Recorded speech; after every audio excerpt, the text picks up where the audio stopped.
And we are live. There are spoilers in this video for both this movie and the first three. So, this is 2D Men in Black International Thoughts, right, MIB International, Men in Black film.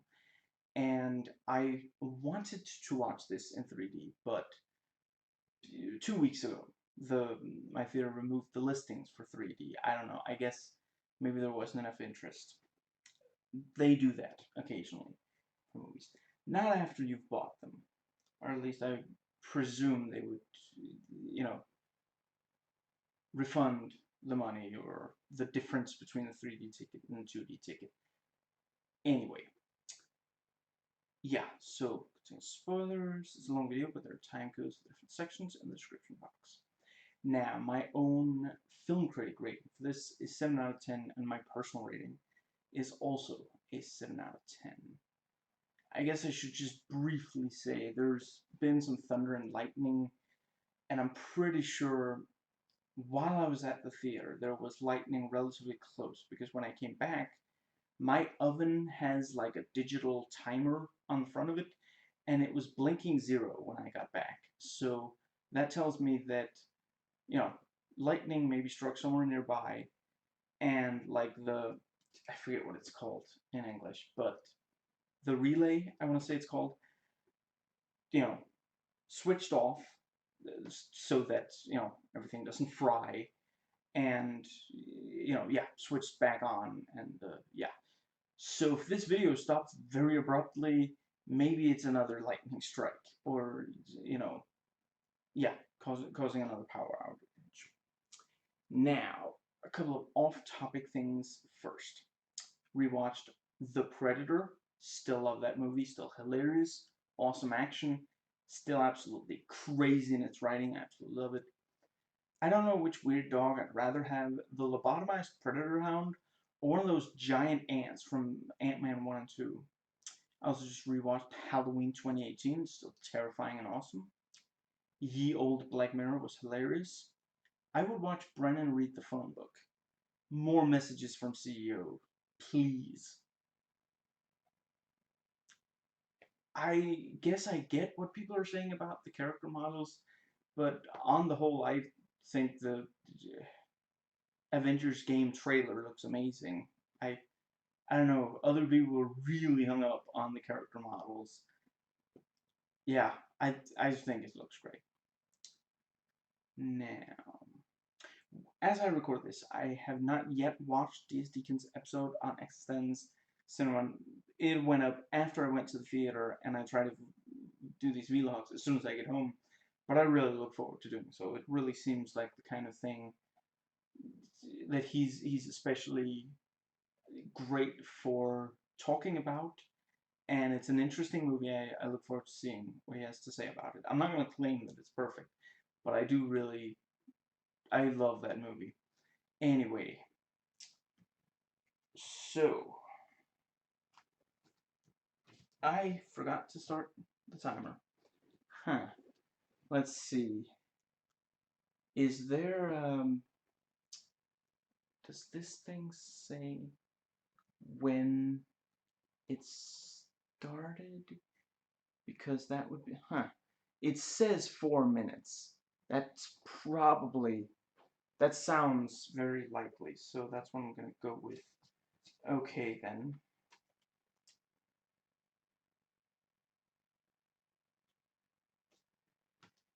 Notes taken while watching.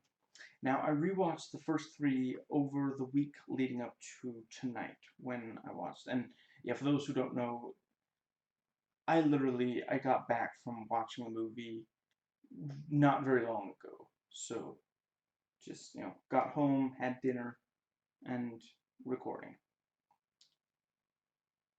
currently. Now, the power went out in the movie theater, so I'm afraid I don't have a good count for how long the movie actually was. I think that it originally started at 6:15, and I left there when the credits started rolling, because I looked up online. Apparently, there's no mid or post credit scene at 17 minutes past 8, but I don't know how many minutes the power was off for. Now, I think Men in Black 3 is the other movie that did this. The opening logo is kind of a neuralizer, although and you even see her put on sunglasses. I think in the Men in Black 3 logo, she already has the sunglasses on when it starts playing. But in this one, you see her, reach in, plop them on, and I think it's supposed to be like a neuralizer, but it doesn't really make the neuralizer sound. So yeah, I don't know what's. And to just briefly, I don't always do this, but overall, I think the movie was okay, which is why I gave it a 7 out of 10 rather than like a 6, which would be below average, or an 8, which would be great. It's definitely a lot more competently made than Dark Phoenix, which is still a movie. I think there are some things about that movie that I really, really appreciate. Now, let's see. But yeah, I would say not like amazingly, but 7 out of 10 for it being fun, creative, and memorable. Every so often, I might stop talking and try to listen if I hear like a thunder, thunder crash, bolt. If the thunder crashes, I might bolt just to make anyway. Yeah, definitely it could be better. I'd say it's basically the same quality level as the third one. Some stuff really, really works, but then there's other that's, I get, it's okay. It's definitely not as good as the first one, the first and the third I rewatched just yesterday, so really, excuse me, you can really tell that with that first one, they really had something. And then since then, they've been trying to recreate that something. But it's much, much better than the second one. The second one is such a terrible movie. I had honestly forgotten. I had mentally blocked out just how bad the second one is. There's almost nothing good about that movie. There are things that should be good. I think it might be the only movie that I've ever watched where I was like, that wasn't a particularly compelling Rosario Dawson performance. And it's not her fault. It's the writing. She actually does manage to imbue just a little bit of, yeah. Anyway, I did entire videos talking about the second movie. I don't really feel like it kind of sounded like other critics were basically saying, the franchise is running on fumes. I think there were enough new ideas here. There was enough material that didn't just feel like. I mean, this was the first time I didn't feel like they were just making the first movie again. Movies 2 and 3. Excuse me. You could say that it's not a complete one-to-one, but movies 2 and 3, they try to have some sort of investigation and have some stuff that's like just, a day of the job kind of thing, like the first one does so well. And with this, there really was I like the whole mole idea, and yeah, I think everything else I have to say I'll get into as I get to the various notes.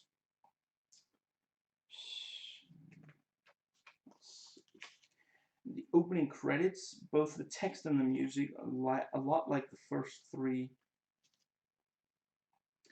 And Liam Neeson's literally first thing is he says he hates Paris, which, I mean, his daughter was taken there. Not taken there, but taken there. She was. They didn't bring her there. They took her there. I did think it was kind of, you know, charming, sweet. The whole thing of like Agent H. I'm gonna switch back and forth between calling him H and Henry.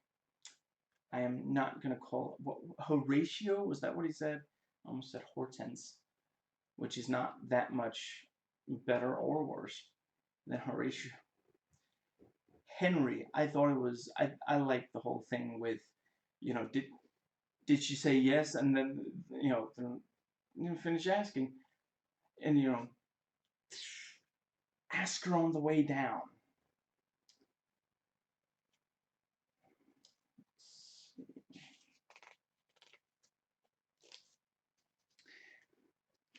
So in this movie, in Dark Phoenix, Mystique says, maybe it should be the X-women instead of the X-men.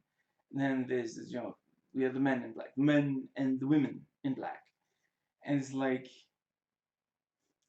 I don't know. I feel like they're, yeah, and the thing, I will say, I did find it fairly amusing when, I thought it was kind of funny that O was like, oh God, let's not start this.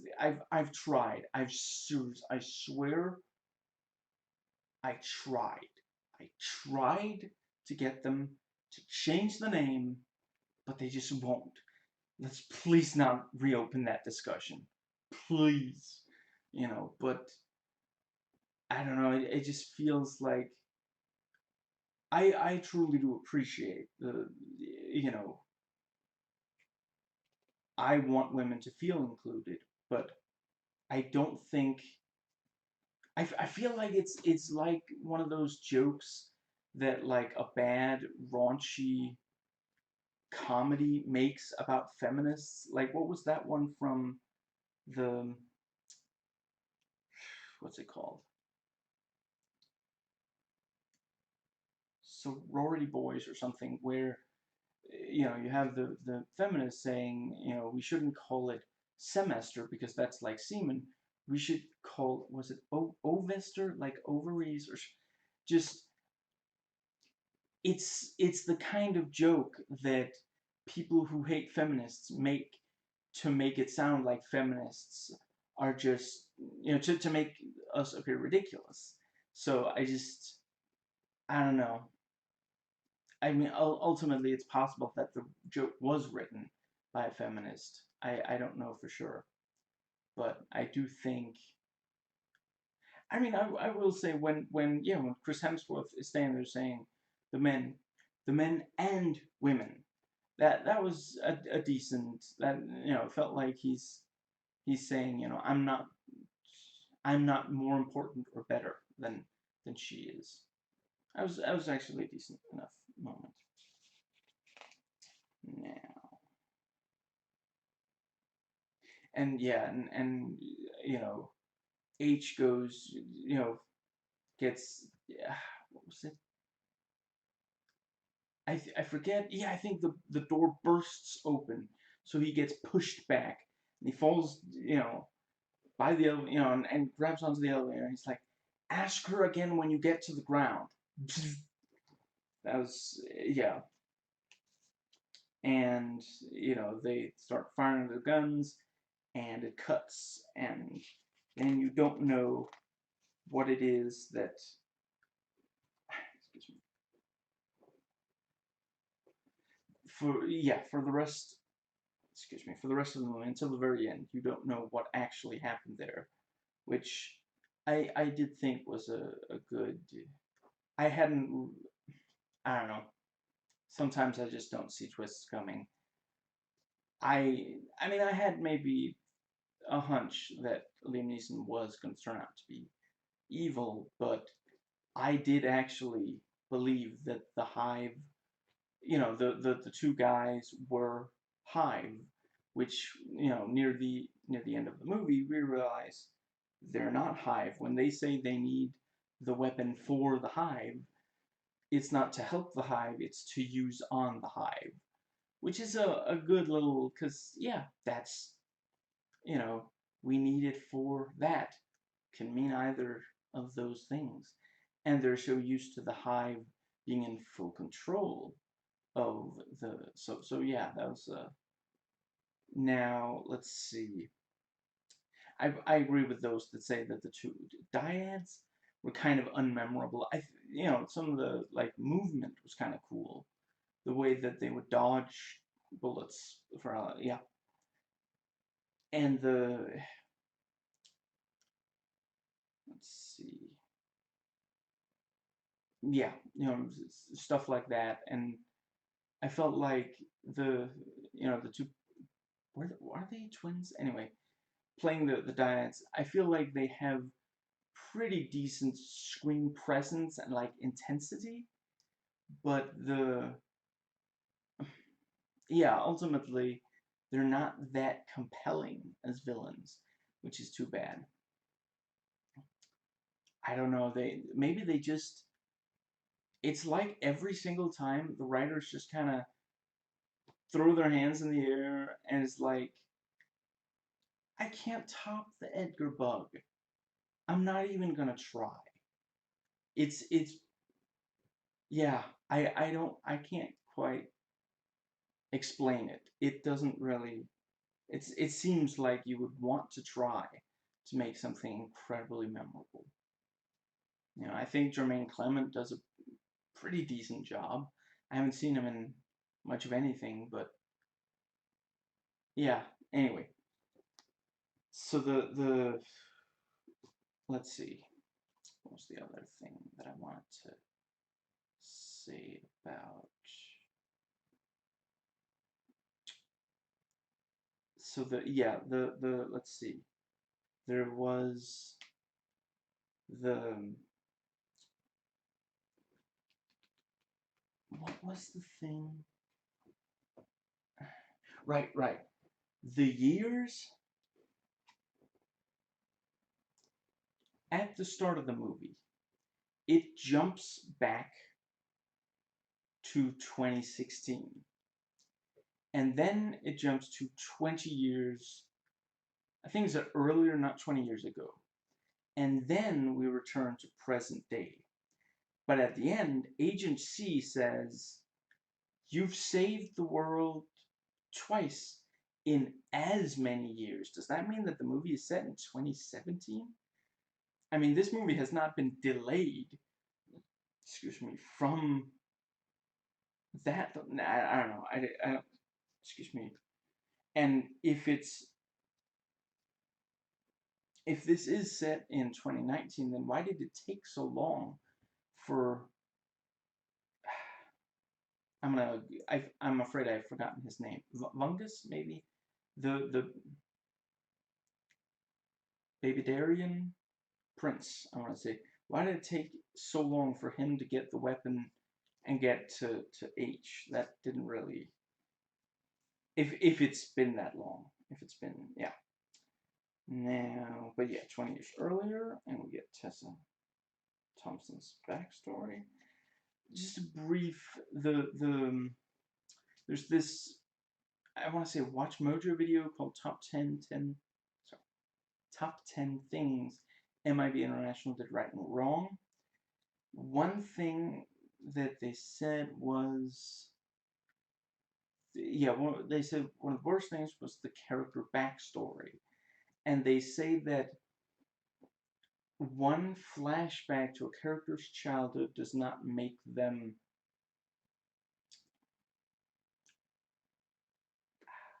sympathetic, I want to say. I don't know if that means that they thought she was unsympathetic or just that they didn't really care about her, that it wasn't enough. Yeah, I think it would have been good for there to be at least a little bit more there. But I did find her sympathetic. And yeah, I mean, she definitely does have a character. She has personality. But her backstory is not very. We know very, very little about it. And that is genuinely. Yeah. And we're told that a Tarantian got away. And I like how, I really like that we see so many men in black in this movie, you know, and unfortunately only a few women. But I don't know if they just like, I mean, we know there are more people who work there, but when you really look at it, the other movies, like you see cleanup crews, and there's Zed occasionally, there's O in the third one, but by and large, you don't really see other men in black. It's just like there are extras with who wear a suit and glasses, and that's it. But in this, like you've got the Men in Black duo who deal with Molly's parents. You have Agent C. Let's see. There are what was I thinking? There was at least one other, like, huh. Anyway, it felt more like they were actually that this is an organization rather than just, oh hey, here's the couple of movie stars and then there's a bunch of extras. But yeah, I like that the Men in Black, the duo that deal with Molly's parents, it probably gets boring every once in a while. So yeah, they're literally just standing there explaining what actually happened. That thing was not an animal. It was a Tarantian that got away from Andromeda 2. And then they neuralized. They said that full well knowing these guys are not going to remember this. So why not? Let's tell them exactly what happened. And I do think it's legitimately a nice little, like, no character actually makes a big deal out of it, but there at the start, you're told a Tarantian, an unlicensed Tarantian got away from Andromeda. Is it Andromeda 2 or Andromeda 2nd? I forget. Let's see. Sound like Trump with the Bible now. And then you later on, when I also quite like how Pawnee, like, he is just genuinely used to, he'll ask the queen a complicated question, and the queen will just be like, she'll shake her head or something, and he'll have to turn around and he'll have to translate that into words. So that's why he's so good at translating. He comes up with, like, long sentences to convey to, when H and M are not talking, and he has to be the one to get messages back. Yeah. So yeah, they come, and the queen is like, no, and he turns around, as is clearly established in the Treaty of Andromeda 2 or 2nd or whatever. I forget what his people were called, but we do not, take part in assassinations on Babydarians.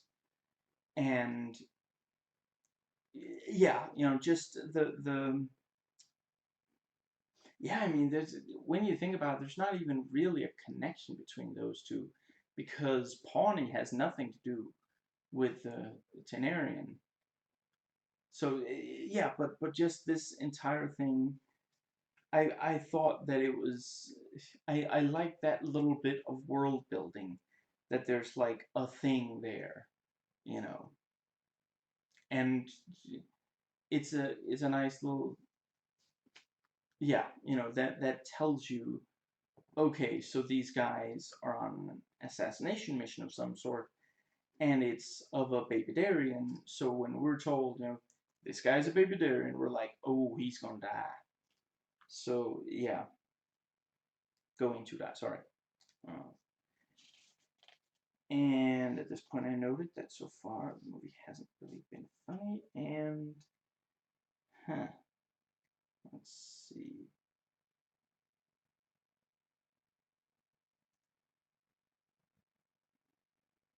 Oh, right, yeah, I wrote that young Tessa looks a lot like,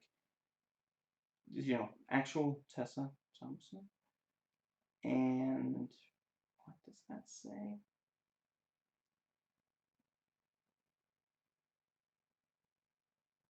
Right, and Tessa Thompson, once we see her in adult form, she's actually funny. I thought it was kind of funny how, like, she's like the yeah, okay, so you want to be part of the FBI. Well, you know, you didn't check the box. I also love, I don't know if this was even intentional or not, but just, he says, so you passed every test and this is amazing. But you didn't check the box or some, for like a second there, I was almost expecting like smash cut, door slams behind her and she's like, ah, you know, like it feels like that would be a good like kind of sister joke to like in the first one you have that thing of, gentlemen, you're everything we've come to expect from years of high level government training, where Zed is actually telling them you are 100% useless and we practically knew, we don't even know why we asked you guys to come here. It's kind of embarrassing that you guys suck so badly at this thing, but anyway, you know yeah, the idea that, because the one box didn't, yeah, but yeah, so her fallback is tech support, and they even have her do the try turning off and on again thing, and while she's doing this, she also hacked into, what's it called, the was it the Hubble telescope, like, yeah, and it's like tracking, and they're like, what was it, Freddy? Freddy's coming home for his babies, and they read the that tabloid, and it said Freddy, I'll come home for my babies, and yeah, and I don't know. Again, I might be overthinking this, but the thing where, like, yeah, she's like, oh, which icon? The 13th from the left. Who's left? You're left. I realized that was, sorry. That was dramatic effect. I realized that that was not quite as, the pause was not quite as grand in the movie, but there's only the one left, right? I mean, the idea is that, as far as I understand, what we're talking about is that Tessa can see the screen exactly the way the customer has it. So there's no, it's like, if she was like on in a little picture on the screen, then there'd be a your left, my left. But I don't know. Again, I don't get a lot of tech support, and I certainly don't provide it. I'm very, very happy to not be in a position where I have to provide it. It's occasionally for like an old person who's like a friend of the family, but very rarely at this point. But yeah, and Tessa comes to the high voltage fence, and let's see, yeah, and like, she sees that and she's like, I'm not gonna go in there. And then like the birds fly in there, and maybe it's just me. I personally would still choose to try to throw something. It's only one thing we can do. I meant throw something. But yeah, that movie is not completely without merit. Yeah, and a lot of people have no idea what I just referenced. But yeah, I I really do think that's very. I mean, it's probably just that they couldn't really, like, the tech wasn't really there, because it is like, without the CG for it. It really, but yeah, excuse me. That I really don't think this movie is as devoid of ideas. The idea that to deal with that sort of thing, they set up a holographic fence, that to me was a very clever idea. That is, yeah, that makes way more sense for how, when you really look at it, like in the, yeah, before this movie, it really is remarkable that they managed to always, like, aliens always land near only a few people or the like, you know. And in this, it's like, nope, they land in the city. Okay, you know the drill. Gotta set up the holographic fence. And because it's like, who's gonna mess with that? Like, even like kids daring each other are not gonna mess with something that's as high voltage, you know. And if so, excuse me, once you realize that they're there, you can neuralize them. But primarily, what you don't want is for people to be able to see what's going on the other side of the supposed fence, and you don't want just everyone to walk right into the. So yeah. And she gets back in the cab and goes like, "Don't lose them." And I thought that she legitimately, under her clothes, she wore the black suit so that she can just walk in and pretend like she belongs. And she actually thought she got them. She's like, yes, I got, and oh no, like, I said it right. Like, just, she actually thought she could get into this high security facility just by wearing a suit of the right color and like knowing it was. Can you believe that he landed like this? Seriously, this, yeah. And I approve of that use of Frank the Pug. That it's just the moment that she's gone, Frank is like, can you believe that? That's how you do it. You know, that the first movie knew that, and this movie knows that. The second movie thinks, oof, I mean, if Frank the Pug is funny for like 2 minutes, he must be hilarious if we. I mean, it's not forever, but maybe 20, 30 minutes of screen time over the entire movie, which is way too much. But here, just because that's legitimately funny. Like, she's walking by talking about aliens, faking her way through the conversation, and then a dog turns its head and speaks to a person in English and says, she actually thought she fooled us. Like, just, that is very, very funny. And just, yeah, it looks like he's just chilling with his dog. But no, in reality, it's like if you're trying to get into like, yeah, like a building, and you pass the like the front desk kind of thing, and there's more than one person there, and they turn and face each other and like, I can't believe it, yeah,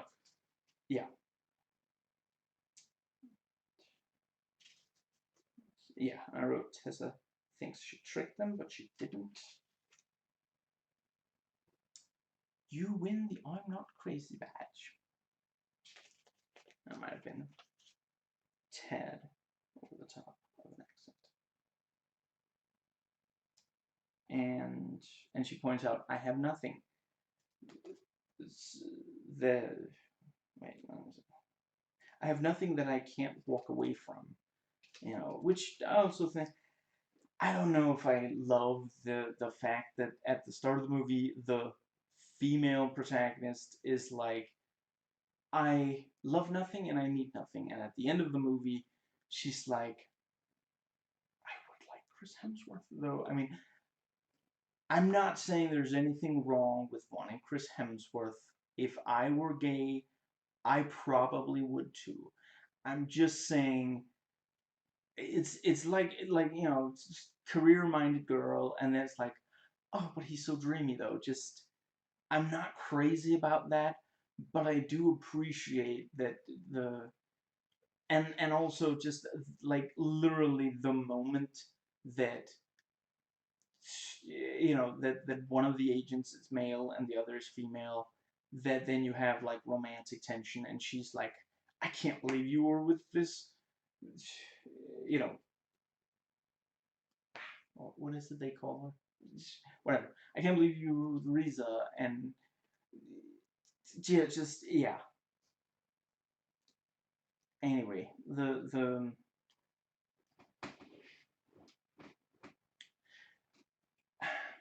what's I gonna say?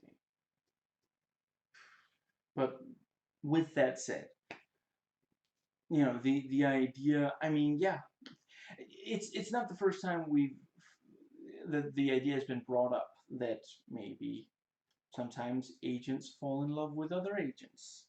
We saw that with K and O, which I guess is kind of okay in the third movie, in the 1969 segments. But yeah, I do think the yeah, the idea of like, yeah, you really do have to give up a lot, and you might think that you don't mind giving up a lot, but there might still be something. Nah, let's see. And she's handed what is basically the noisy cricket, and she's like, no, no, no, give me a bigger one, which it's a cute little nod. And I really like, she actually gets another one. Like, don't get me wrong, I do love the joke in the first one that it is like, no, this is your gun, deal with it. But Tessa Thompson's like, yeah, okay, real funny guys, where's my real gun? And she actually gets another gun. That's bad. Tessa Thompson is badass. I need to see her in more things. I really do. She's incredibly badass. Yeah, in this and playing Valkyrie in,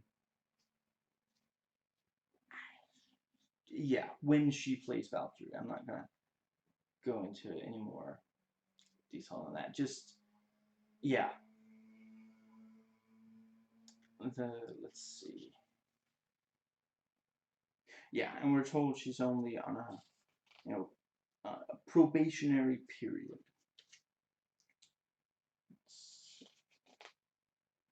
And we are reintroduced to H. Of course not, of course.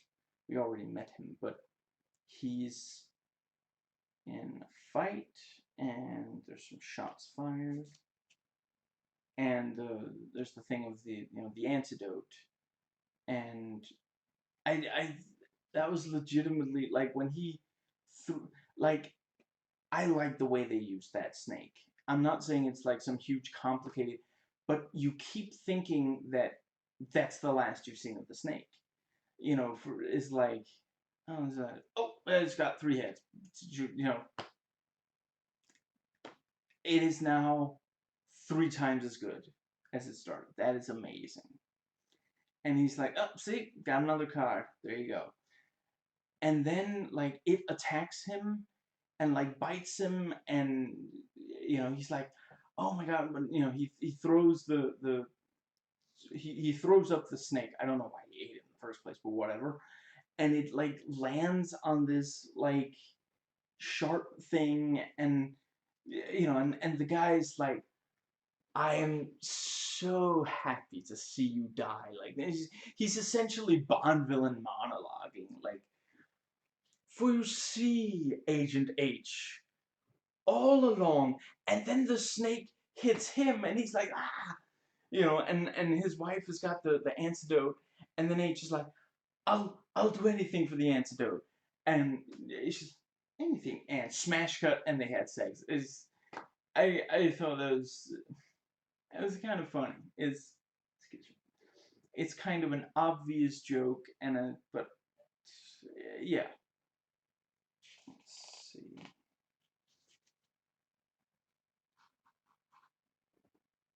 And Tessa gets in the high-tech subway, and in the trailer we see that you can see it like under the Thames, the blue glow, but in the movie it's visible from like, I guess like if you're in orbit on Earth or close to something like that, you can actually see the blue glow.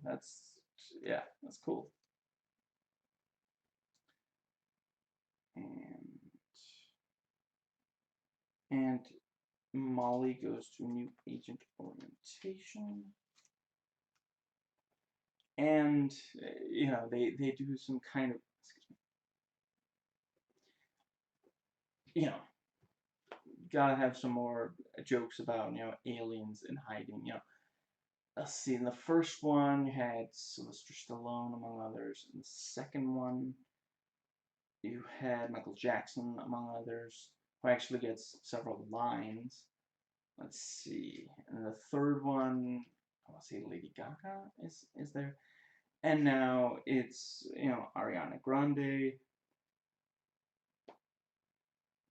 I'm sorry, I forget his name. The SpaceX guy. The yeah,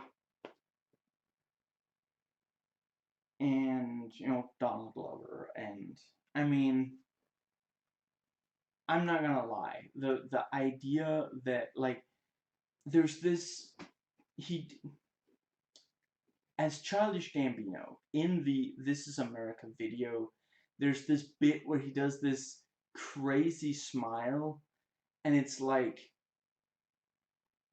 that probably, yeah, I could see that. It makes sense that's an alien, yeah, that's and Ariana Grande an alien. I mean, Tom in the Shadows, relatively recently, pointed out that is the one called Seven Rings or something, that it's like a weird choice to use like the personally, if you're gonna do like a new version of that song, I am definitely, my personal preference is the version that ContraPoints did. She did such a great job rewriting it as, let's see, crap, what's it called? Yeah, I'm afraid I don't remember, but she did an absolutely brilliant. Anyway, Todd pointed out it's really weird to do that song and then be like talking about, no, but that's expensive stuff you want. The point of the song is not wanting expensive. I don't know. Maybe that's like she's an alien. I don't know. Do they have to get like permission for that? I mean, it's not technically using their property. It's not like using their song. I don't know.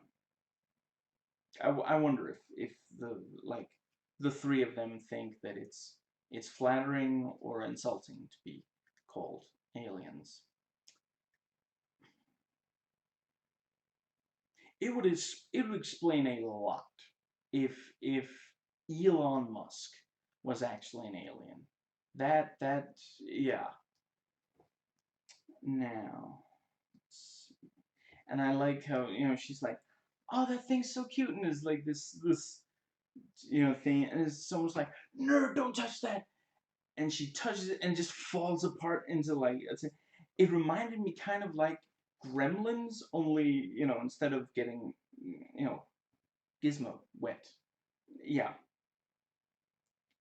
and it's this movie's version of, in the first one, it's that Jay accidentally sets off that bouncing alien ball thing, the let's see, which caused like a power outage.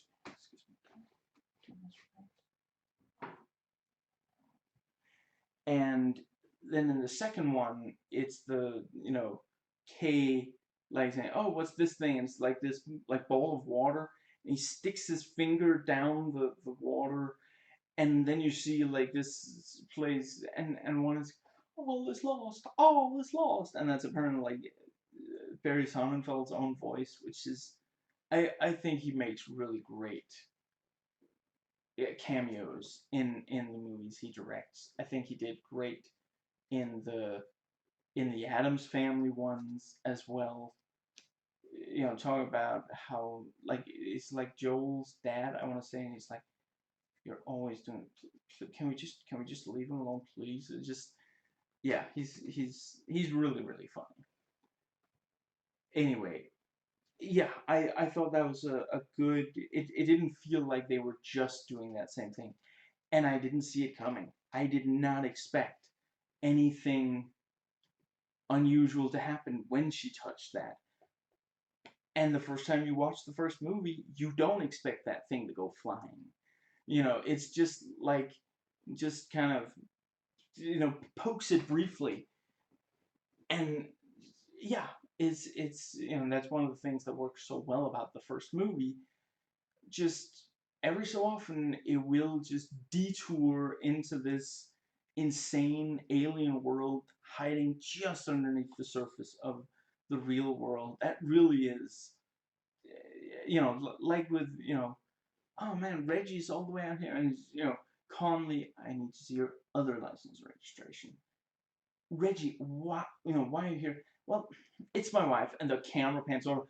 Oh, right, pregnant lady about to give birth, and then the whole squid arm thing starts. It's yeah, there's enough of the time of them just going around doing the job where it's not quite crazy a lot of the time, excuse me, so that when it gets crazy, it still really has an impact. Anyway,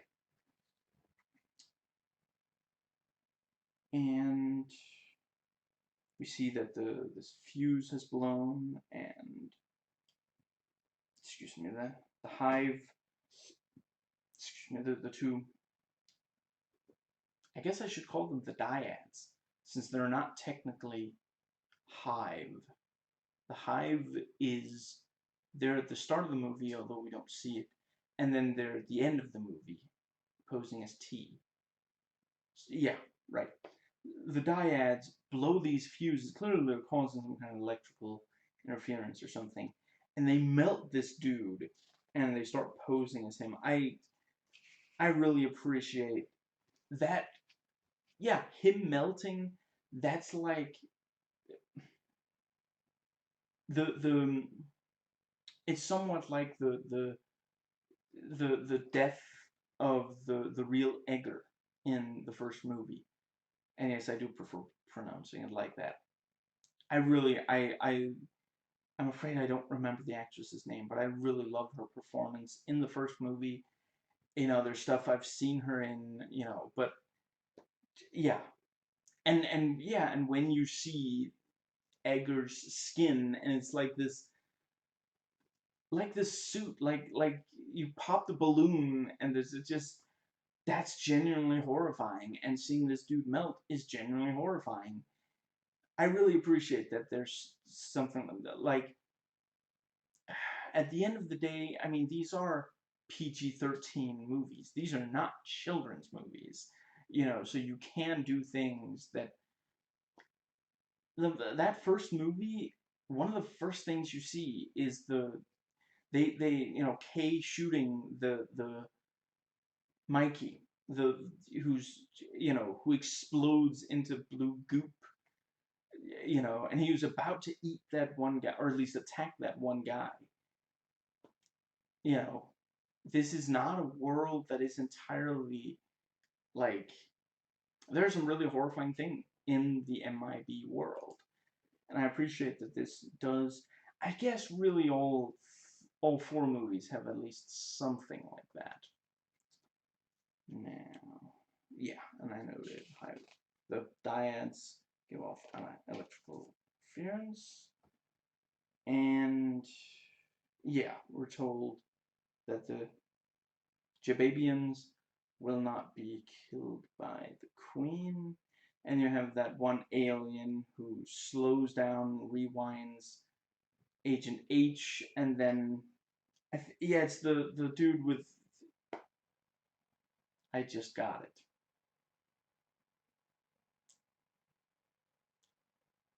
Agent Four Eyes. Because when kids see a kid who's got glasses, they call him Four Eyes. And then you have an alien who has 4 eyes and wears glasses. Cute.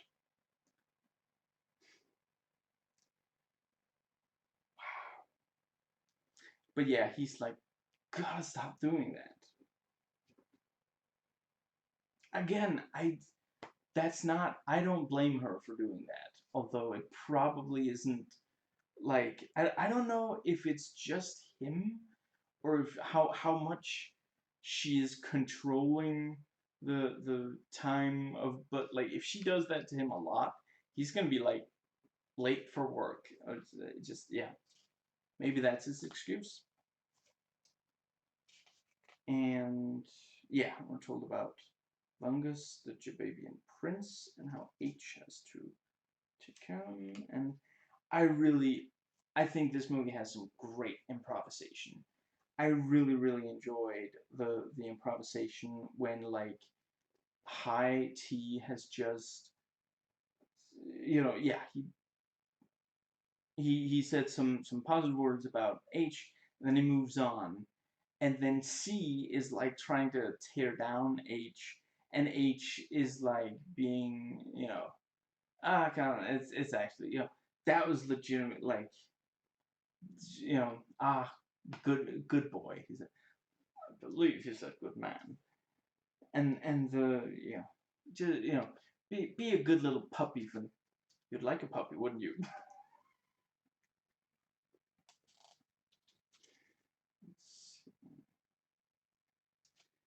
And Molly keeps trying to get Henry to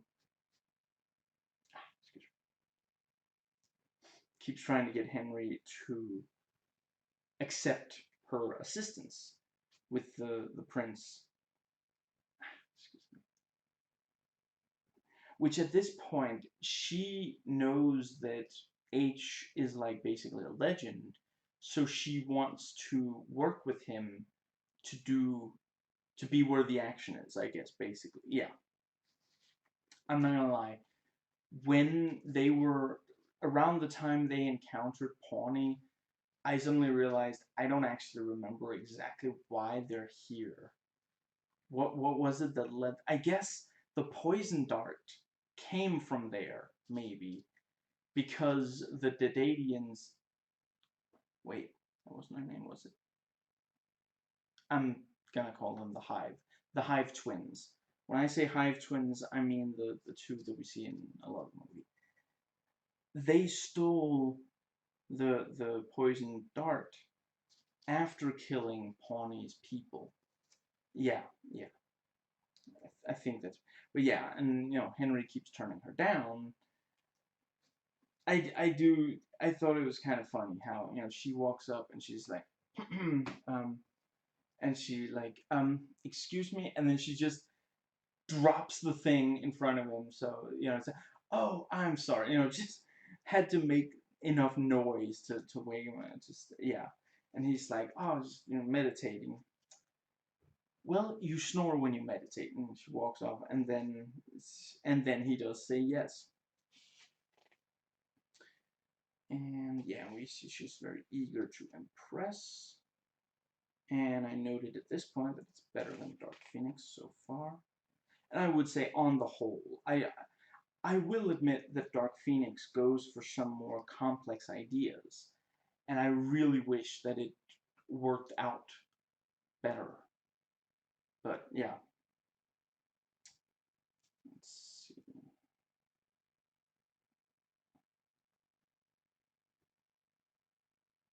And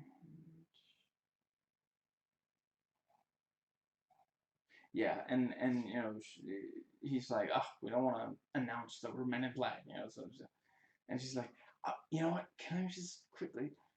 There's there's a fine line between what was it, club casual and saddest man on earth. There we go. And just as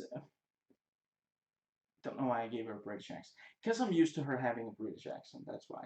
But yeah, just that was quite funny. And I mean, it is also a little like, why are they like, that's something I really appreciate about this. Like, in the other ones, they're basically always just, they're never really undercover. They're always playing, the Men in Black. I like that this one, there are several times where they're not wearing that, and just, yeah. Again, I'm not saying I would change.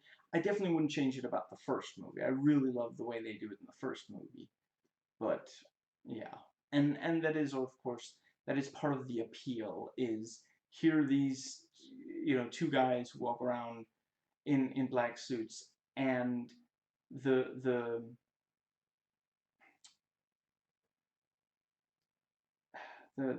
yeah, basically everywhere they go, they're accepted as, they're important. They move and look important, and just the fact that they have like a black suit on, and that, yeah.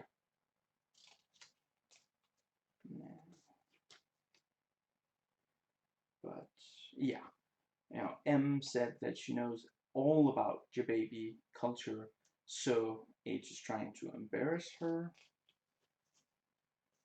and she says she will not have sex with the Jababy. And I did think it was kind of funny, the how he sits there and basically humps the air as H is saying, no, no, no, look, he's not expecting sex. And also, I really appreciate that there's like, I'm not doing that. I don't care that you hugely outrank me. I am not prostituting myself, and that's final. There's no like. I guess one could see it as that. Oh, there's a joke about how the woman might have to be a prostitute, but I don't know. For this movie, at least for this scene, I would lean towards they're saying that she, no matter, like, she's on a probationary period and she's working with like supposedly the best of the best, but she's like, I'm not doing that. Period. I am not going to have sex with someone I don't want to for this job. Period. And I noted there's romantic tension between H and M. And the Hive twins dance. First, they're imitating others. Ultimately, it becomes like a show. I do think, I mean, outside of that scene, they're always doing it to like dodge bullets and such. I'm glad they got to do that scene because a lot of the time you don't necessarily notice that. Like, when they're dodging bullets, you're not as much noticing exactly how they're moving, and there's CG and all this stuff, but I'm not saying it necessarily looked exactly the way when they were filming it, the way it looks in the movie when they're dancing, but yeah. And Vungus evidently needs to talk, like, be have a more serious conversation with H. So why was he like in a party mood up to that point? I feel like there should maybe have been like, maybe if he had, let's see, maybe he should have been like all party attitude, and then he got shot by the dart thing, and then he's like, something's wrong. H, I have to tell you, this is very important. And then he starts slowing down. But it didn't make any sense that he started out. I'm not asking for the movie to be like realistic. I'm just asking for it to be consistent.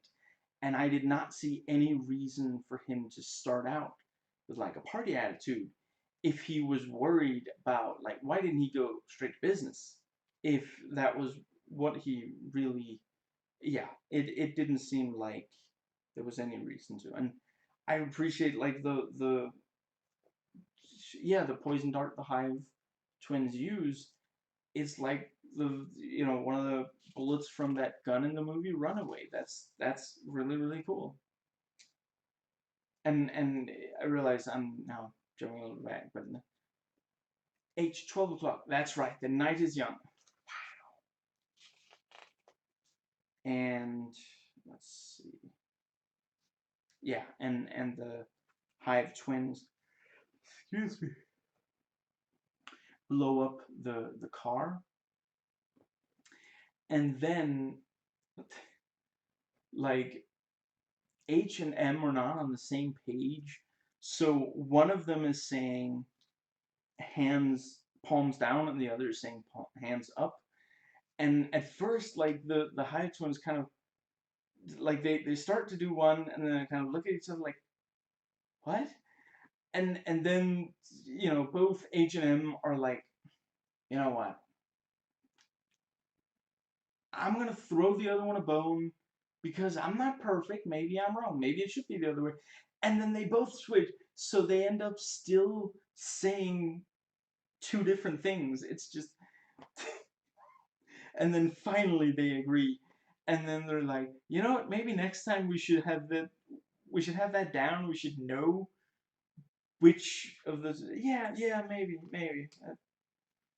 and yeah, and the Hive twins keep adapting to it reminded me a lot of like Borg, like they first they're shot and it's like and then the next time they're shot they're like adapting to it, and then yeah, excuse me, and then they have grounds for attack, and they kind of dance as they're dodging. Yeah. And Vungus trusts M with the purple diamond, but not H.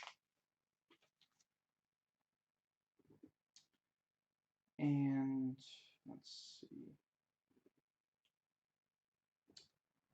I wrote C, Agent C improv with agents H and M. I'm afraid I don't offhand remember. Like it's when they get back and there's like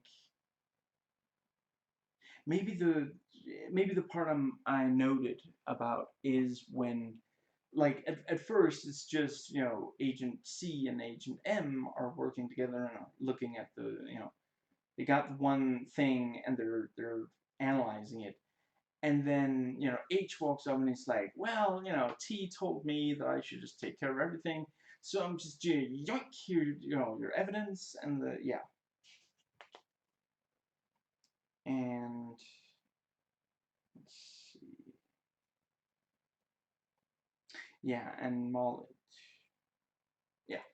Molly doesn't trust C with the diamond or with the words that Lungus spoke. And I got a sense that maybe Agent C is the mole, but yeah. At the end of the day, I guess it is kind of obvious that he's a red herring. It would have been too obvious. I really like the yeah, when the yeah, Agent C is like, hi T, I feel we have no other recourse than what was it, Article 13. And and M is like, what's Article 13? And C is like, immediate firing and deneuralization. and the like and both H and M quickly put sunglasses on, and H and M is like, is that you people's answer to everything? And it is like, seriously, dude. I mean, just like, Molly, when she was a kid, her parents saw something and they were deneuralized. Molly discovers the MIB and they're about to neuralize her, and now they screw up the job, and they're about to be, deneuralized. Yeah, there's, yeah.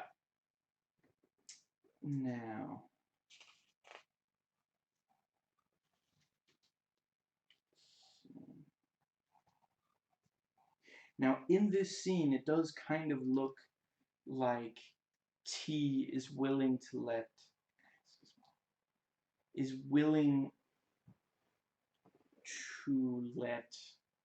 H be deneuralized, fired and deneuralized. Let's see. I guess. Well, yeah. I mean, he didn't need. If the diamond was in the hands. Yeah, yeah. I guess that makes decent enough sense. Now, let's see. I do really like how, like with the first movie, they came up with some funny things to do with the deneuralizer, other than it being like, it makes it's useful. It's a very useful tool for the Men in Black. But it also, they like in the first one, it's when Jay is like upset about Kay deneuralizing. I don't remember her name right now, but the coroner, Linda Fiorentini, Tina. I'm sorry, her character, and then in this, it's like just genuinely seeing, like, they look like children. They look like children playing like Old West quick draw or something like that. I'm gonna deneuralize you. Just, yeah. And we see again that M thinks on her feet. She talks them out of being deneuralized.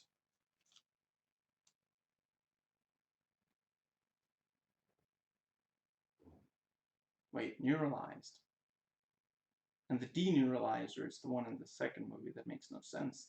That brings memories back. Sorry. Yeah, whatever. And I noted again, it's great improv so far. I also feel like they don't leave in too many. It's one of my biggest problems with the movie Neighbors.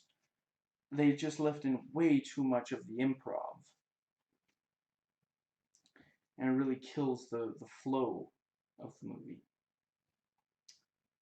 And High T says that H is not like he was in 2016.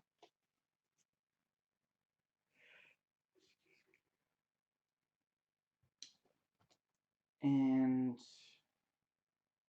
let's see. Yeah, and H takes lead away from C.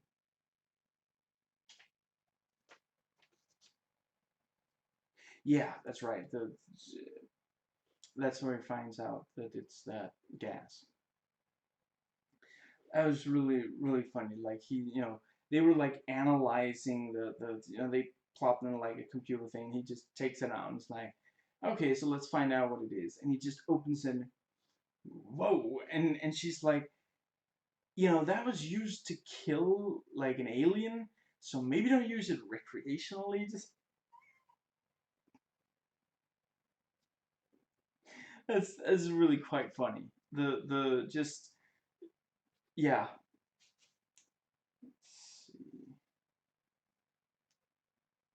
And yeah, and then I don't remember the details, but he says something. Yeah, he revealed something that happened when under the influence of Cephas or whatever it was called. And she's like, it's always too much information with you. I liked this is an alien hiding as a beard.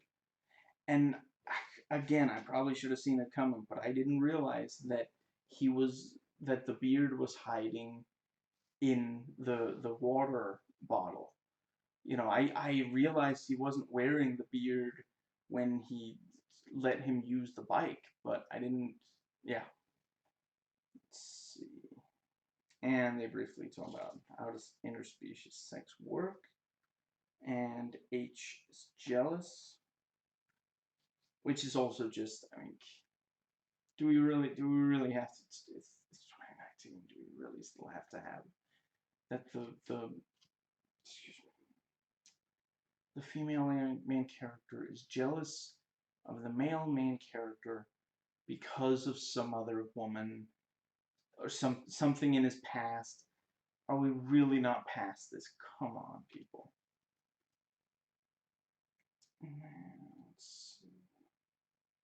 But yeah, I quite enjoyed when he's like, you know, the beard just keeps saying things he doesn't want it to, so he's like shaking it, and he turns away and he starts doing like this to the beard and says, I feel like this character is what the Johnny Knoxville two heads thing in the second one was supposed to be, and I have to just, you know, Rod Hilton said it perfectly in his abridged script of MIB 2. Johnny Knoxville now has two mouths too many. Now, still having back issues, excuse me. Now,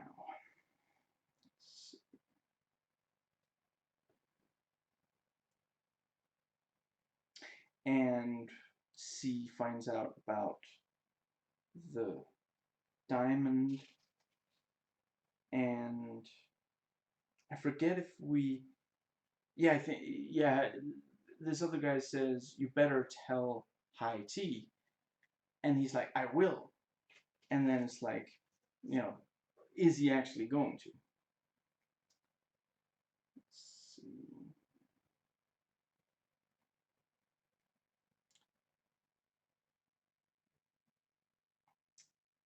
Yeah, and we meet the pawn, who has no name, and then the queen dies. I feel like it was a little convenient that she managed to hold on to life. Just she didn't even say anything. Does she ever? She doesn't say a word in the movie, does she? I mean, she doesn't have a lot of screen time, and she could speak, but I have to wonder if she just never speaks, and so Pawnee kind of just has to guess. But yeah, and then, you know, basically Pawnee, he wants them to talk. It's kind of like at the start of the Wolverine, you know, kind of just like, okay, I certainly am gonna do this. I'm gonna ritually commit suicide because this is the time for that. I sure hope there's no one around who can stop me from committing ritual suicide, because if there were, this is the exact time to do it. I'm just gonna count down, and if there's anybody out there who wants to do something, you know what, you can't stop me because I'm already just, I was kind of, it was super dark, but it was funny. And again, these are PG-13. These are not children's films. You know, that is something that's very, yeah, and they shouldn't be. You know, excuse me. I think if you're telling a story about like giant man-eating murderous aliens in a way that children can watch, I just don't think you're doing justice to the concept. Anyway, let's see. But yeah, you know, M is basically like trying to talk, yeah, Pawnee out of it, and H is like, no, you know what? It's actually, it makes a lot of sense. I don't like you. I love Pawnee. If like if there's one thing, like, yeah, I would say the movie's worth watching at least once, not necessarily in the theater, at least once just for Pawnee. Now, that legitimately, like, he's incredibly funny, and yeah. Now, let's see. There's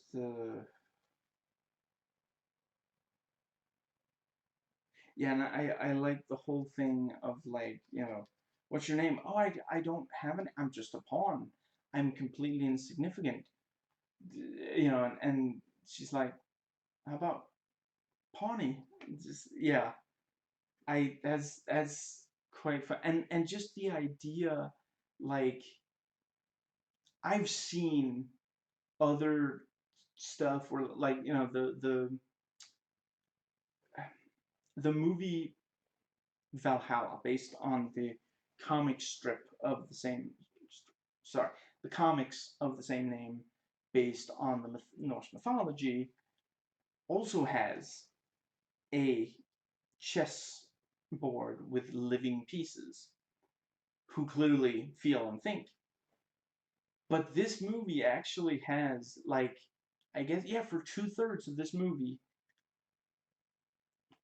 there's a pawn from this chess, just, it's just, yeah, cracking jokes and helping out however it can.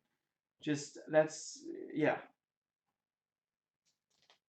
And we were told the incident with the hive changed H, which is something, I don't know, maybe I missed it, but I don't think that was well explained in the movie. Why and how. I realized that ultimately he didn't stop the hive, and maybe there's like a subconscious, like, he feels like he failed, even though everybody tells him he succeeded, and because of that he's become a slacker, but it just doesn't make sense. It doesn't, I don't mind that he went from star pupil to slacker. I just don't feel like the movie at all explains why that happened. It's not enough to say that, the something unexpected happened there. It's like, yeah. Anyway, and H took the diamond from M, and T calls H and says C is the most. And yeah, I noted here that the comedy is hit and miss, and H lures the men in black to, yeah, and they ride the bike away.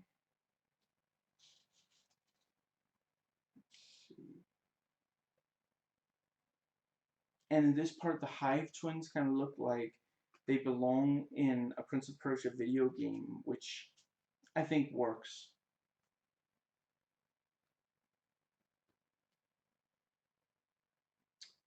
And they land in the desert with Pawnee in chest pocket. And they created a huge hole by using the gun. I'm just gonna call it the diamond. I don't remember what it was called.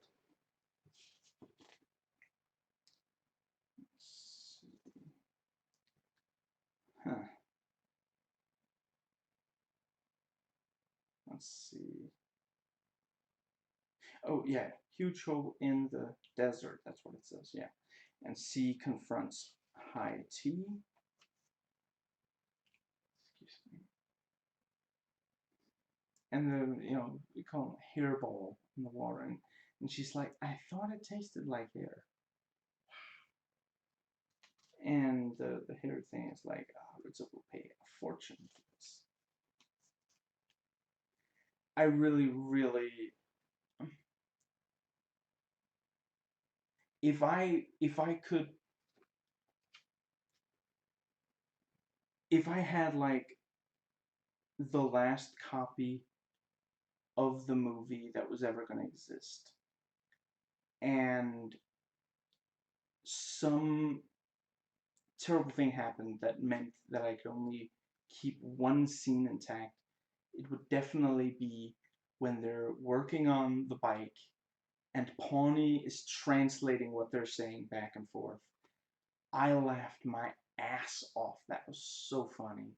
Just how he just, yeah, just, that was incredibly funny. I really love it. Just regardless of which of them he's talking to, he's insulting Agent H, and he's like, the jackass says that it's just, he is so fed up with having, like, even just having to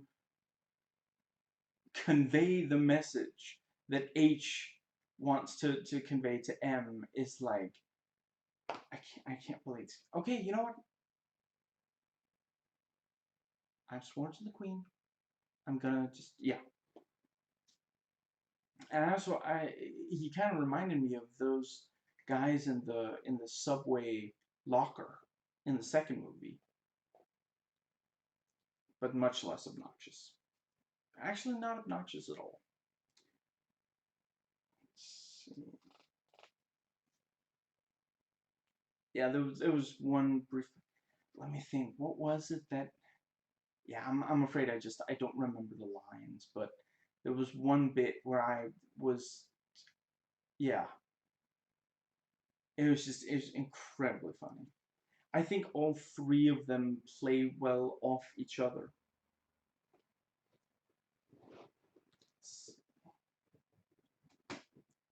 And let's see. Yeah, and we're told that H loved Riza and M supposedly doesn't love anyone. And there's that thing of, like, excuse me, passion and logic. Would Tessa Thompson make a good Klingon? Vulcan, sorry, not Klingon.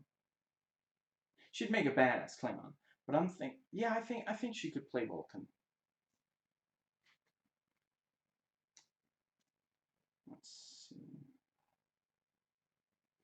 I quite like the, you know, Pawnee is like, oh, so we're gonna go to Riza's fortified fortress for sure death, and it's like, and it cuts now.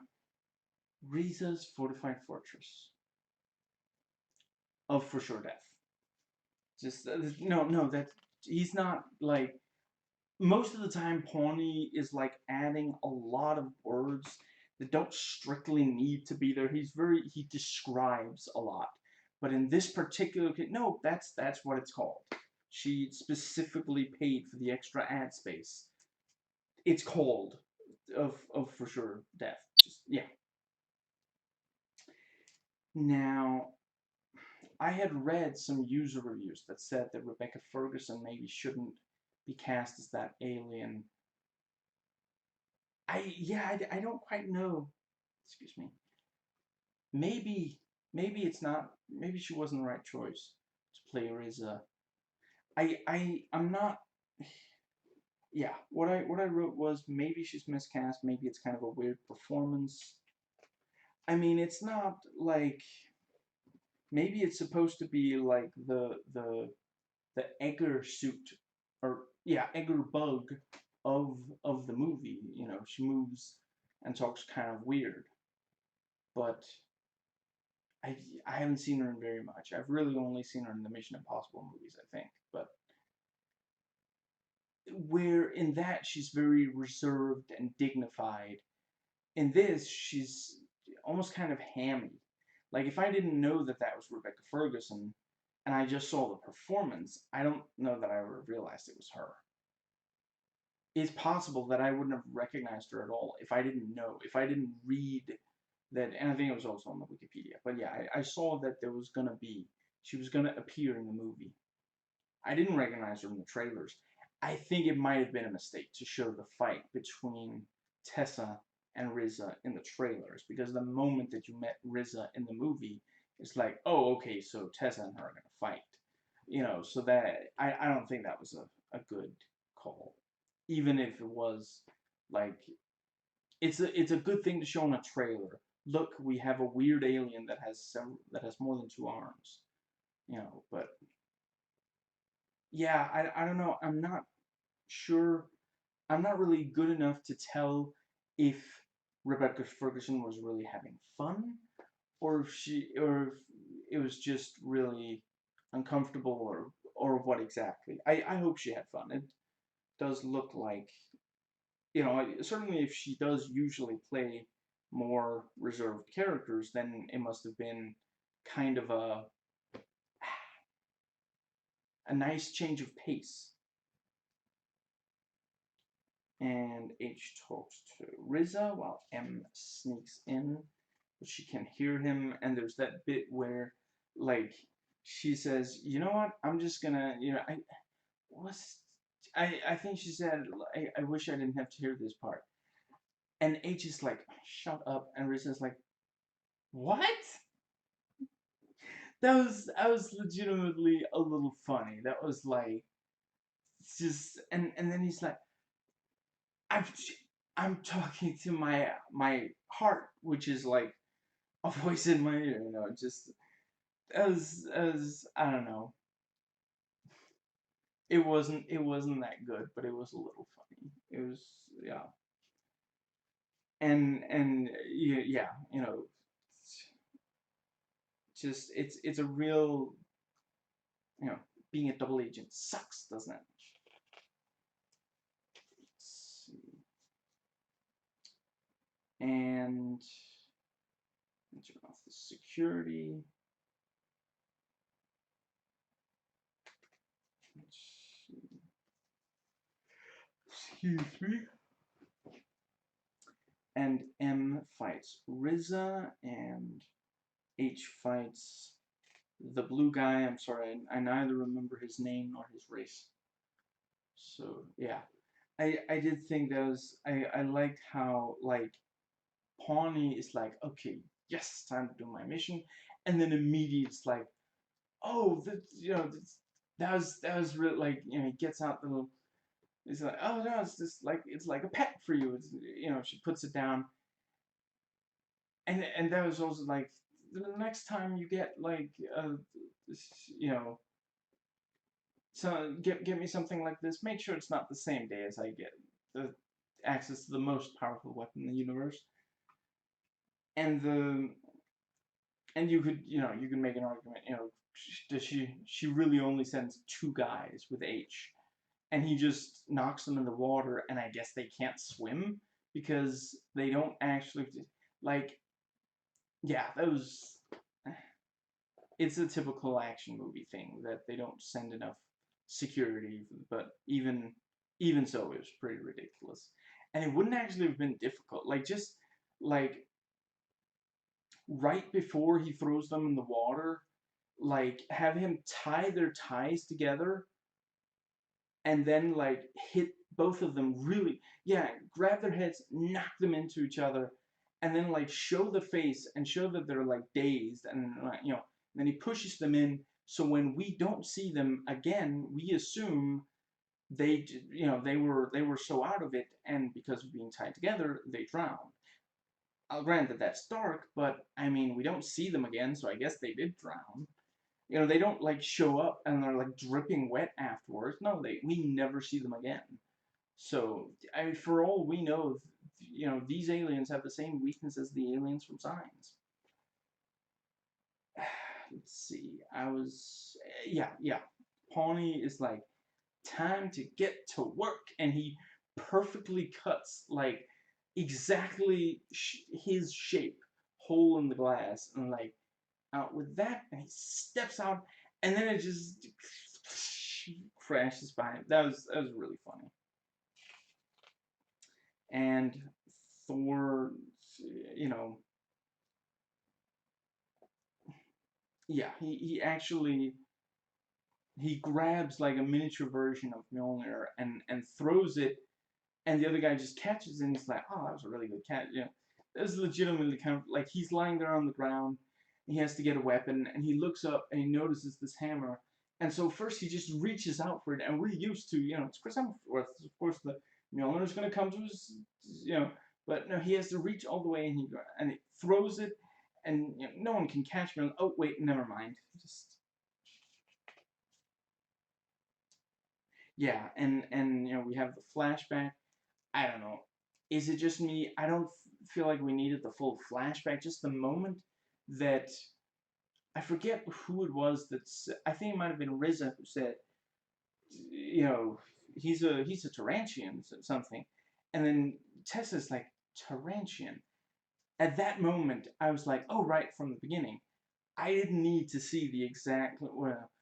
It's a Tarantian from but anyway, and then she turns to him and she's like, Kaplan Masculine, and he's like, where did you hear that? And just I helped him.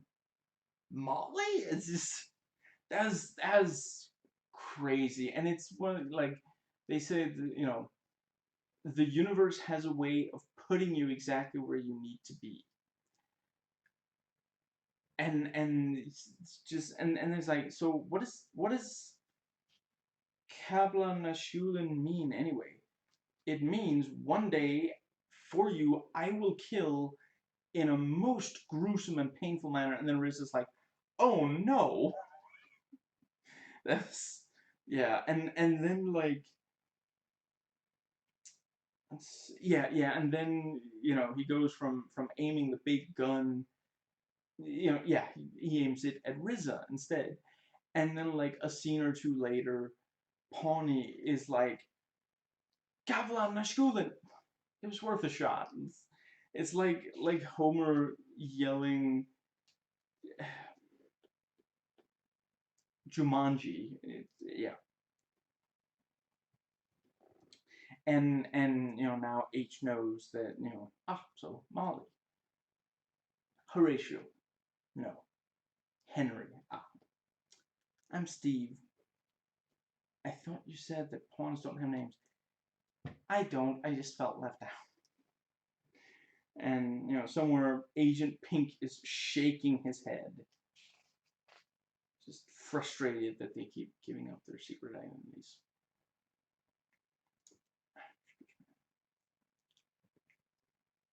And I forget which of them, but one of them says, I don't like what Earth is doing right now, and I'm just like, it's all climate change. There's not much you can do about it. And the Men in Black kill the Hive twins, which suddenly seems very easy, and it is like this thing. You can tell that even though the movie pretends to be in wrap-up mode, clearly there's something else here.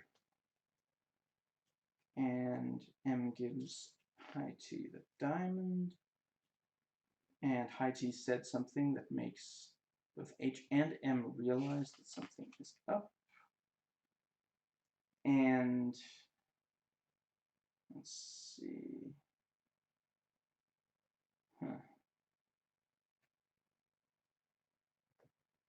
Yeah, and the dyad versus the hive, not with the hive, and not part of the hive, and C was not the mole, and he wants to help H and M. Let's see. And like H is like, no, C, you can't come with it. They would be devastated if they knew that High T did this.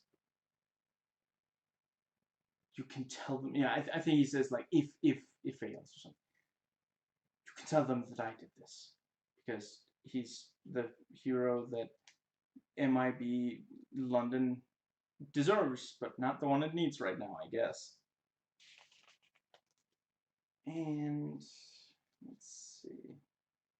Yeah, and the what's that say? Push the red button. Okay. And we save the world with nothing but our wits and Series 7 deatomizers. And they realize that he just keeps repeating himself, and that's that's what that's what he was told after the neuralizing, whatever. We saved the world with nothing but our. So when he tries to think back, that's the only thing that comes up, those words. And let's see.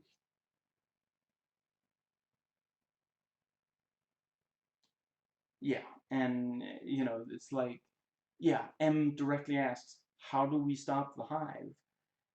And they realize, H was not able to stop the hive, but he was neuralized, so he doesn't remember. And I'm sorry, to me that's a good twist. It worked for me. The idea that a failed mission led to neuralizing, because that's it. It's not like they don't, you don't know if you've been neuralized, basically, because it's like a deja vu kind of thing. Like, when people ask him, he just doesn't, he can't quite remember the details, but it was a while back, and it was an intense situation. You can't remember everything, just, and I feel like they did a good job on when we actually see the hive, when high T becomes high T the hive. I think they did a good creature design there. It's somewhat Lovecraftian. I quite like it. And M gets knocked into a portal to another universe, and the thing, put the yeah, the universe puts you where you need to be. And Pawnee, that was really badass. He actually manages to just like follow and shoot, and yeah, that was incredible. And yeah, and he's like, I'm not losing another queen. And let's see.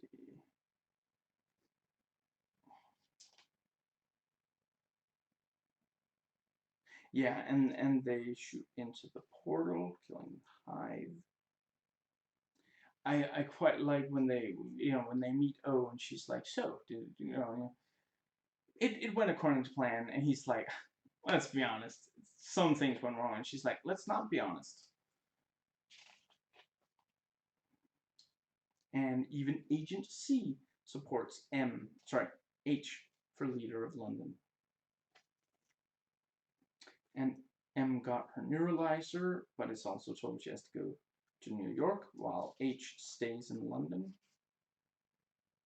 And I like the thing with like probationary leader. Why does it feel like I'm being both demoted and promoted? And she's like, you're gonna live with it.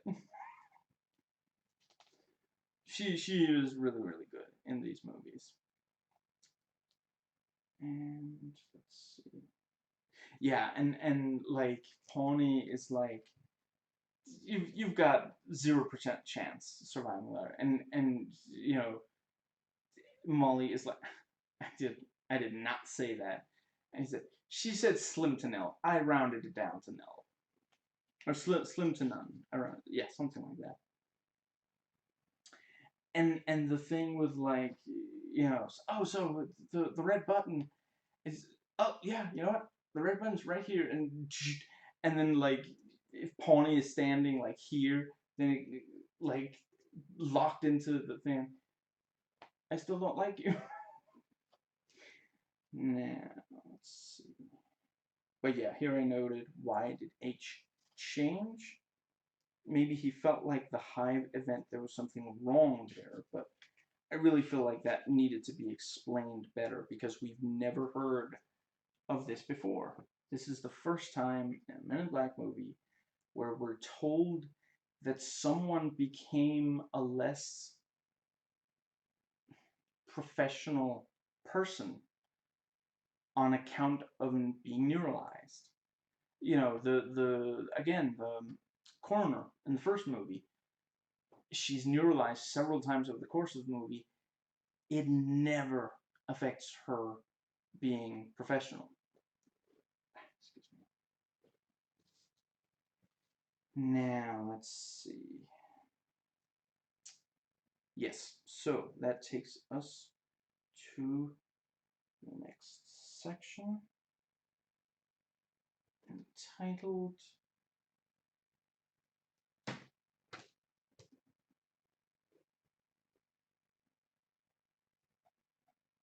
Notes Taken Before Watching. Now, I don't really have a lot to say about the video, the Watch Mojo video, top 10 things it might be international to right and wrong. Let's see. I think they're right on several things. I don't really have anything to add. Now, to go over the first three briefly. The first movie is a classic. The second movie tries to be the first movie again. It seriously lacks creative alien designs. A ton of them look almost exactly like humans. It's just maybe their head looks different, like the scum, the jackass dude, etc. Or maybe they're smaller than human beings. Maybe they have more than 2 arms or legs.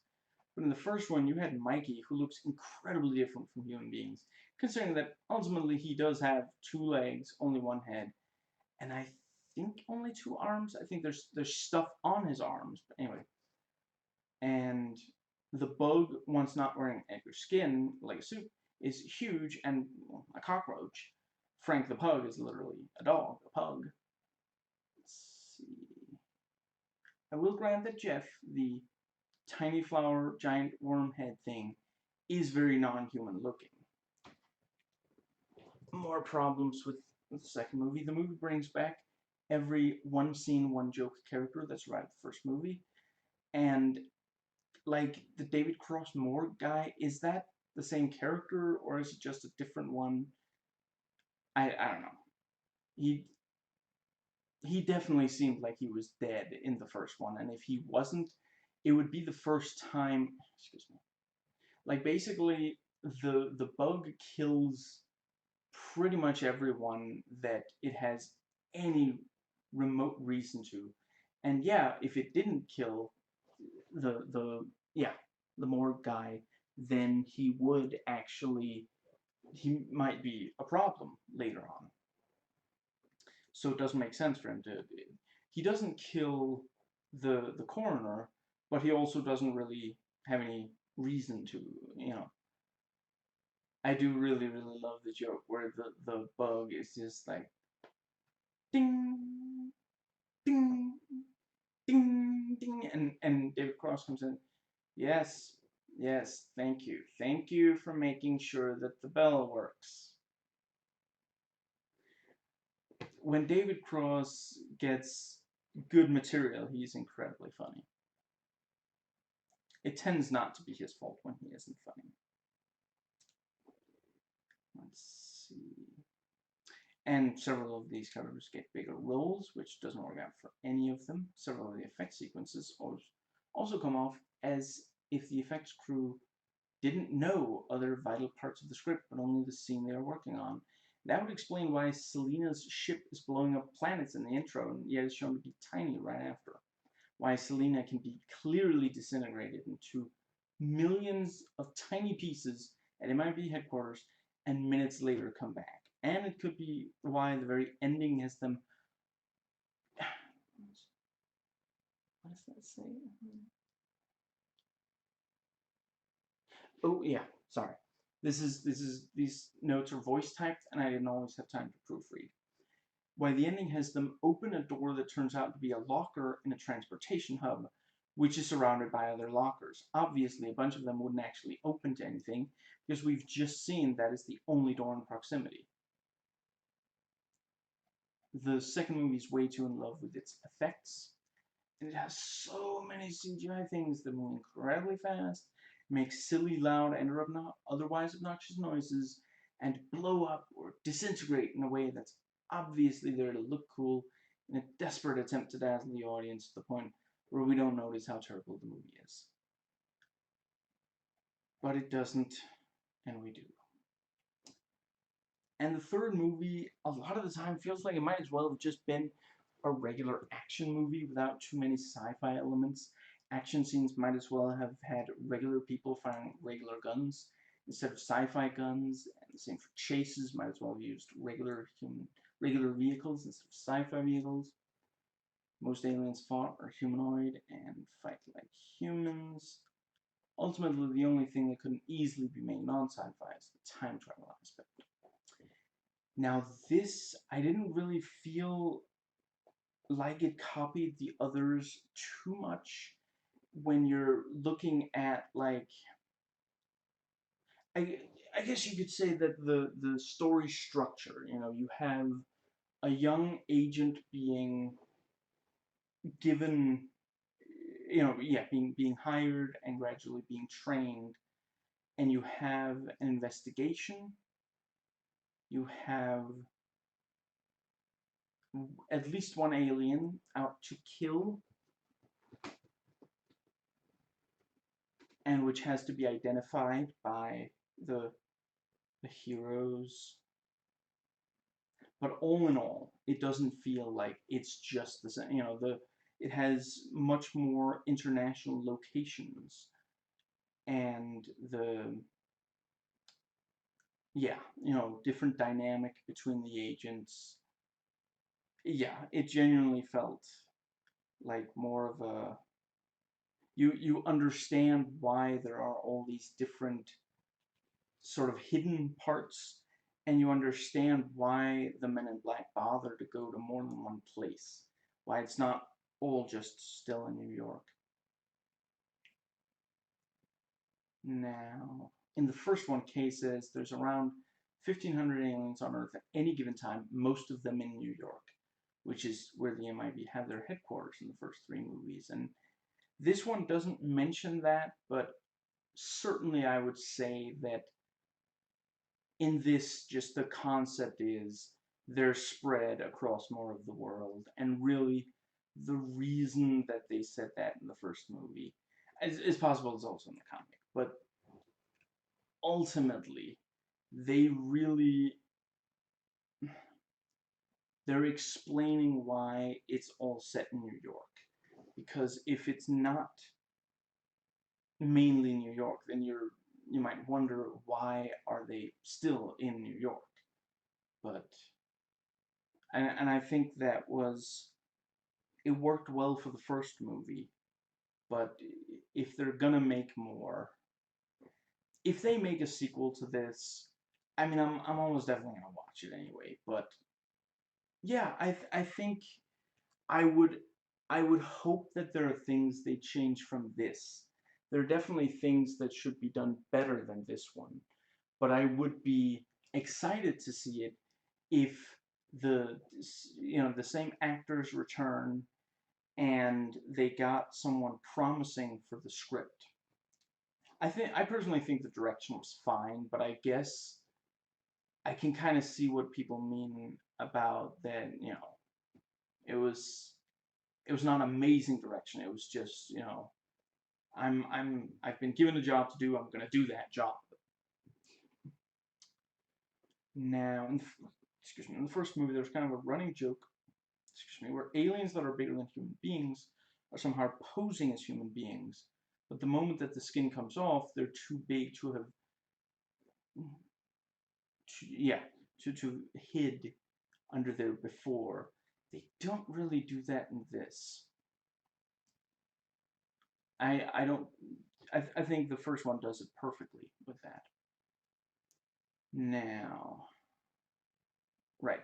The first movie, while this movie presents the audience with a world where aliens exist and there are tons of other inhabited planets, there are massive alien warships. The entire movie is set on Earth, the US, mostly in New York. Basically, these two guys in suits hunting down one single alien. It's like looking through a keyhole at a massive hidden world. A lot of the movie is essentially them doing police work. They follow leads, they ask questions, sometimes they have to fight or try to chase down a suspect. Some of the people they deal with don't have any ill intent but are caught up in the case. This is a very unusual way to approach a story that deals with aliens. Yeah. I don't really have anything to add to that. Also, about the first, since the MIB were created in the early 60s, their headquarters still look 60s suits. Everyone works there is old because they joined back then. Agent J is the only young person working there. I think that's from one of the commentary tracks, but I forget. But I found out from one of the DVD special features. The first movie has, it has an access granted visual sequence, as a lot of DVDs that have a spy aspect to the film. Unfortunately, The thing they use for this film is the fingerprints getting singed off. I get it, not sure the film contains an alternative. It's a visually memorable bit, but it has got to hurt if they have to have their fingerprints singed off every single time they go to headquarters, and you thought your office job sucked. The second movie, the alternate ending had Jay going on a vacation to quote-unquote paradise, and it turns out it's the locker full of furry aliens, which I think is a lot better than the actual ending.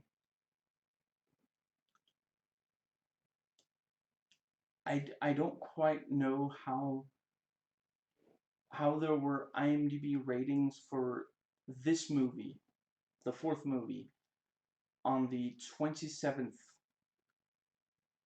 crap, I forget them, yeah, 27th of 5th, when it didn't, it came out like, was it 13th of June or something, yeah. Now, the two writers of this also co-wrote some, let's see, yeah, Transformers The Last Night, which I don't, Punisher Warzone, Iron Man, and something called Shadow of Fear.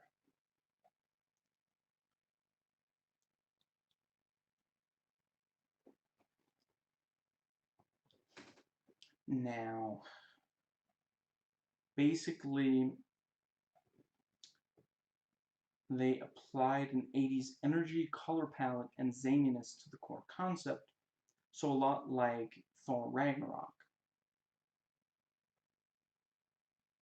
Now, Men in Black 2 and 3 both have a hot chick as one of the first things on screen, and then, in Men in Black 2, she stays around for the whole movie. I do really appreciate that this one didn't, yeah,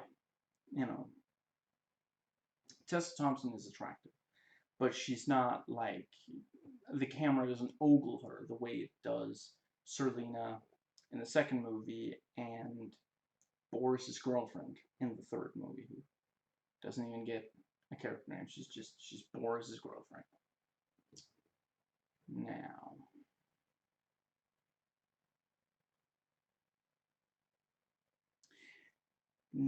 let's see. I noted that Tessa seems to be playing the role that's very confident, but much more well-adjusted than Thor Ragnarok. Hemsworth, in some part of the trailers, looks almost lazy and incompetent. She's clearly the more in charge of the two, so both are playing the roles different from Ragnarok, which I'm glad to see. We already have that in that movie, and these are different characters from that. Now,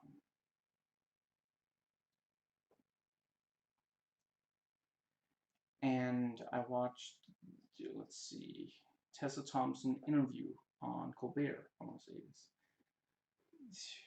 And yeah, just briefly, how many freaking guns do they have hidden in the car? Yeah, they're definitely going for like parody. And yeah, this isn't really specific to this video, but this was where I realized it. Nerdist did a video called the Men in Black International Stars Test Their Alien IQ.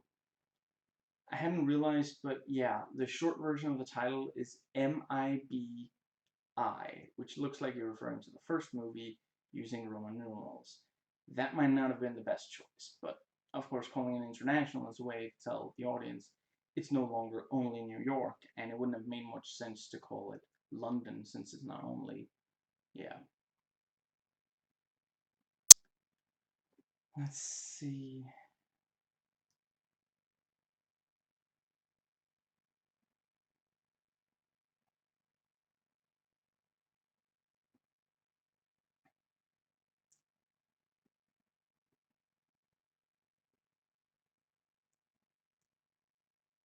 And right, and more things about some of the other movies. In the first one, I noticed the score is very Danny Elfman. Like, Danny Elfman is perfect for like Men in Black and Tim Burton and such.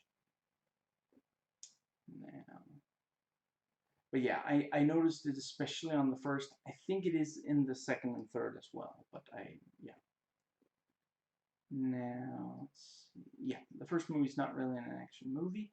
It's kind of a one day on the job with an investigation, and then with Edgerbug scenes being like thriller body horror. Second movie isn't really an action movie either. The third movie is, and I would say this one is as well, but it is again in part driven by like the mystery and the investigation. But yeah, this is definitely a bigger, more crowd-pleasing action movie kind of thing than the other ones. So in Men in Black 3, the three named agents are O, J, and K. That has got to be a J, O, K, E. J, K, J, K. O, J, not okay, unless KO. Let's see.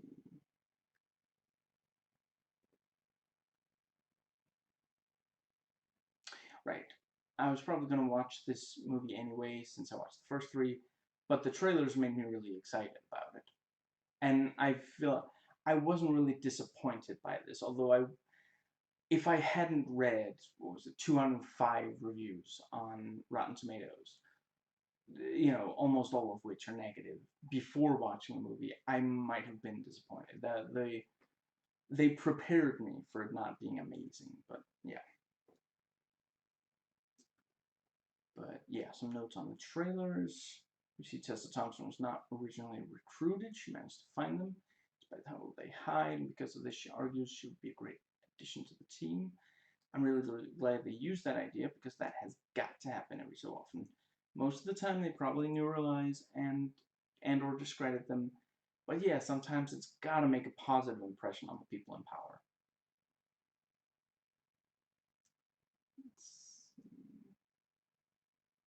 Tessa Thompson in a sleeveless undershirt looks really cool. I can't quite put. I mean, she's got some muscle definition, doesn't she? It's like she looks really, really cool. Holy crap, the cleanup crews and their cars look amazing. Like their suits look like those suits that the spies wear in Splinter Cell Blacklist multiplayer. It's just, yeah, really, really. I guess maybe single player as well. Yeah. Again, it really makes a lot of sense to me that it looks and works like that. And Tessa points out, you erased my parents' memories, but you didn't get mine. Again, that kind of thing has to happen every so often.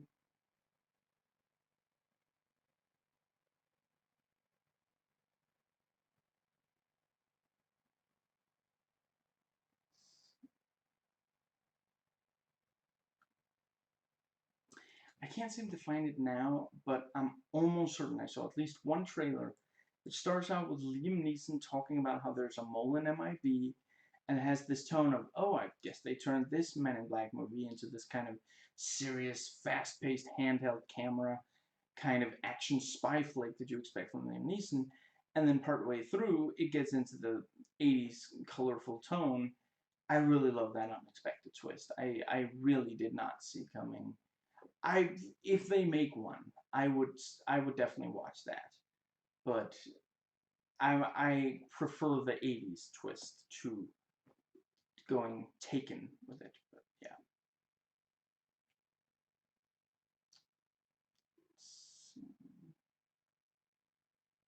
Right, and another thing from the editing room's abridged script of Men in Black 2. The credits roll as Will Smith pretends he is still a rapper.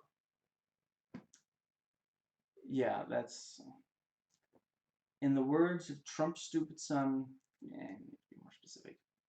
Love it. And their script for the third one is also great, except for handful of things where, like, you can actually watch the movie, or the other ones he references. Todd in the Shadows made some fun points about the third movie in his top 10 worst hit songs of 2012. I didn't have to like dig up to find that. It was just like I looked at the list of stuff that, you know, the yeah, for the third movie, and it was like Todd in the Shadows. So, oh right, in this one episode, you know. Let's see.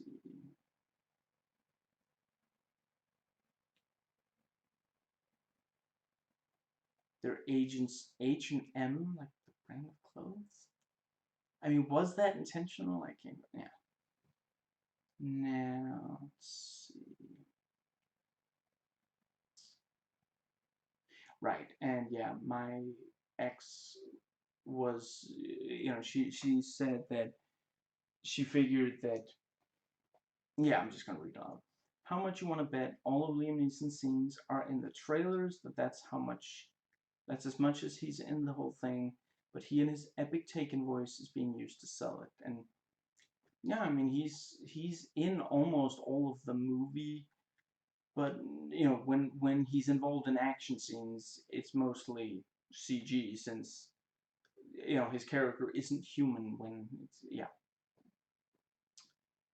Now, and she also thought that Pawnee looked, you know, the CG was awful, but I don't know. I it looks excellent in the movie at least. Now that brings us to the final section, which is of course entitled IMDb, Wikipedia, and critics sites. So I'm just briefly gonna, yeah, when I last checked hours ago, yeah, before I left for the theater, so hours ago, the consensus said amiable yet forgettable MIB International grants its stars substantial chemistry through the gears of a franchise running low on reasons to continue, and had a 24%. Let's see, and a 68% audience score, 790 ratings. Yeah, you know, critics gave it an average. You know, the average rating for critics was 4.55 out of 10, and out of 205 reviews, only 50 of them were fresh. So yeah, and yeah, and the audience score 68%, an average rating of 3.75. I forget. I think that's out of 5. So yeah. So let's just real quick get this thing ready.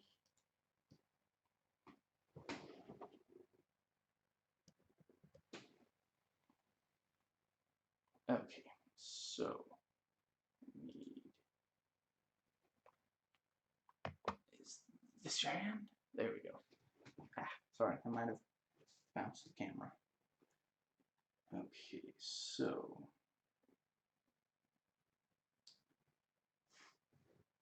MIB International is like going to a famous chef's restaurant and learning they died years ago. Let's see.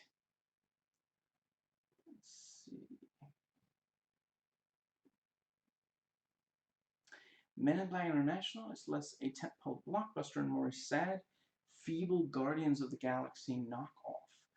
I mean, it's definitely got some inspiration from there, but I didn't really feel like it was, yeah, I don't really think that it's a bad movie. You know, I can see average, but yeah. Serious question, has there ever been a Men in Black movie that wasn't vaguely disappointing? The first one. Next question. Let's see. What makes it also extraordinarily frustrating is that there actually is a concept buried deep inside this disaster that reimagines the dynamic of the original film's two leads in a clever and meaningful way. There's definitely, yeah, there are some interesting ideas in here that just don't get, yeah. Let's see.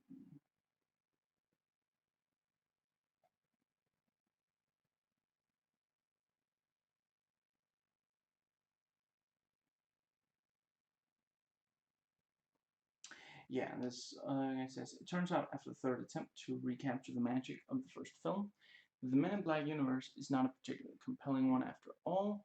Probably time to move on to something else. They're all tapped out here.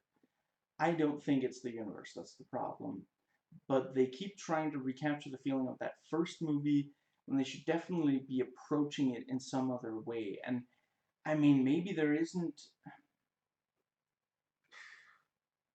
Maybe you can't tell more than one really compelling story within the same continuity. Excuse me.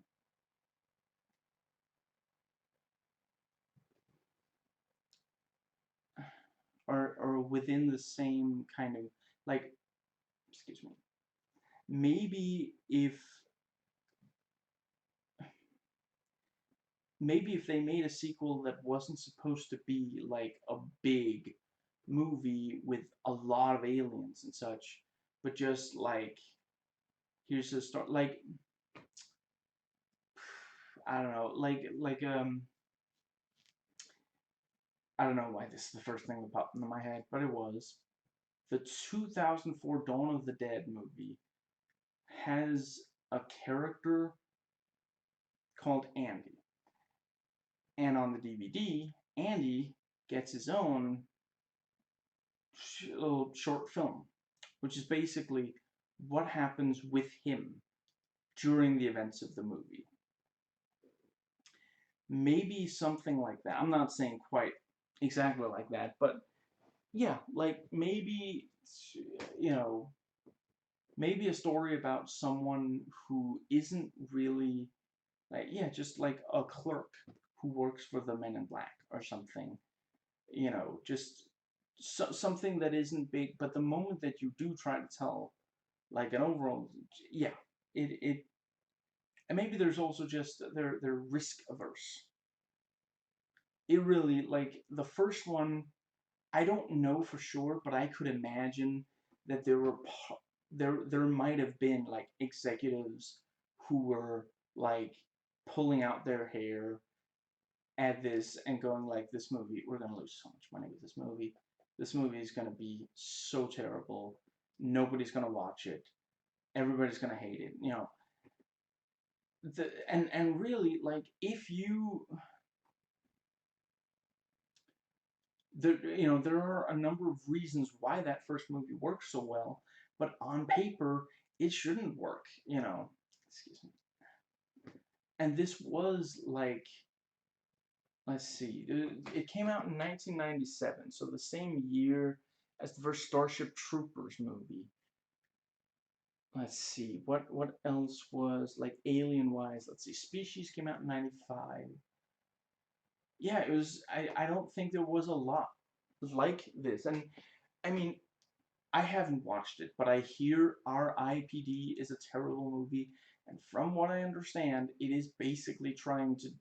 it's trying to be Men in Black, but with like ghosts in place of aliens, and nobody, yeah, that movie bombed terribly.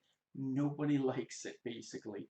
So it's not as though it's a guaranteed success. And I do think the fact that this movie, the first movie in this series, the first of these four, to not have Will Smith and Tommy Lee Jones, the fact that it doesn't just completely collapse right there is impressive. And I really don't, I'm sorry, I didn't miss them. I haven't missed them since the first. They were great in the first movie, but then it just kept. Yeah, just. I'm not saying that it was always a bad idea to keep Will Smith involved, but it was a bad idea to insist on keeping Tommy Lee Jones involved. Just, yeah. Honestly, if the second movie had been Will Smith and Linda Fiorentino, that might have been a fun, like, let's see how she is when she constantly has to be around people. She says, I hate the living. Now you have to deal with them all the time. And like her being not quite, her being like the rookie and having to deal with, that could be fun. I think yeah. Now, let's see.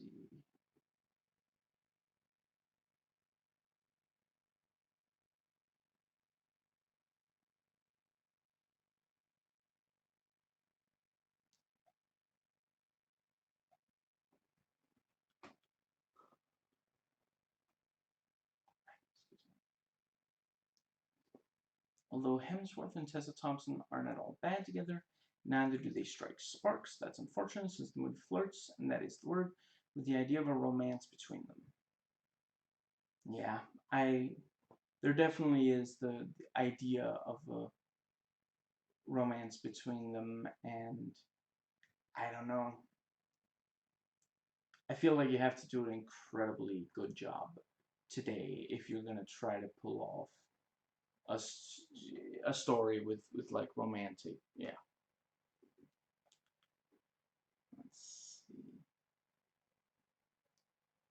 Right, and okay, I'm gonna try. I'm sorry, I'm probably gonna butcher this guy's name. Kumail Nanjiani is the best thing about Men in Black International. That's saying something, considering that the actor never appears on camera.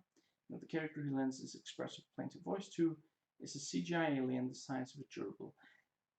I mean, I get what you mean about, like, he never appears on camera, but I don't understand how the rest of it is supposed to be against him being the best thing. I don't know. Anyway, the series had always had aliens of that size, but now they have the tech to make one a major character. In the first one, you have the alien trying to remember the word belt for Orion's belt, and yeah. Now let's see.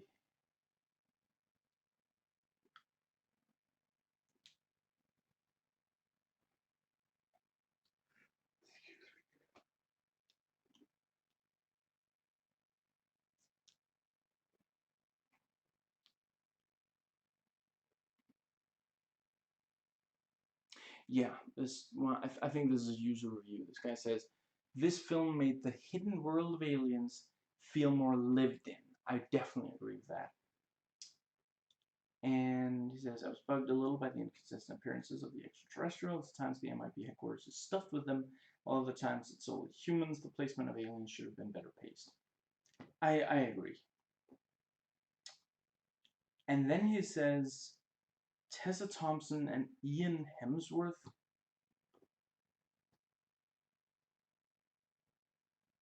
It's Chris Hemsworth, Mr. Harbury Batteries. I don't think there even is a Ian Hemsworth. There's a Liam Hemsworth, but I don't know. It's possible that there are three brothers, but anyway. And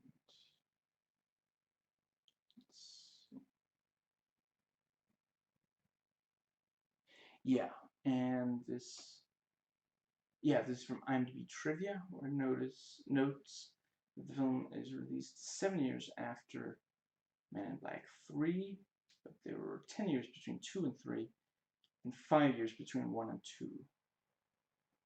And points out that Tessa Thompson and Chris Hemsworth are in Ragnarok elsewhere. Everyone wanted more.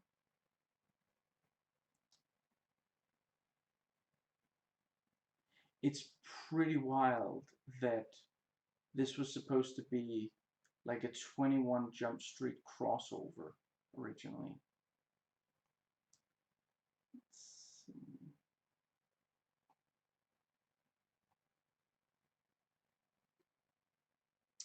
And that is everything that I very specifically noted to talk about. Let's see, is there anything left that I feel? Overall, I liked it, and clearly, you know, Hemsworth is enjoying. Clearly, he is enjoying all this kind of, yeah, playing this kind of incompetent. You know, it's, you know, when you watch him play Thor, he's clearly also enjoying himself there. But yeah, I haven't watched a lot of the movies he's in where he doesn't play Thor, but it's clear from his performance in this, he really enjoys playing this role that's very different from, yeah. You know, let's see, I watched, he's in Perfect Getaway. No, seriously.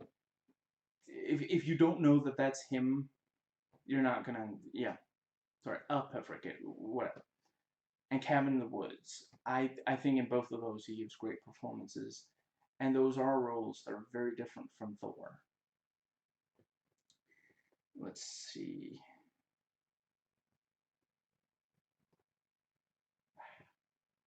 Like I said, I haven't watched very much that Tessa Thompson's in, but I think I've liked her in everything I've seen her in. Let's see.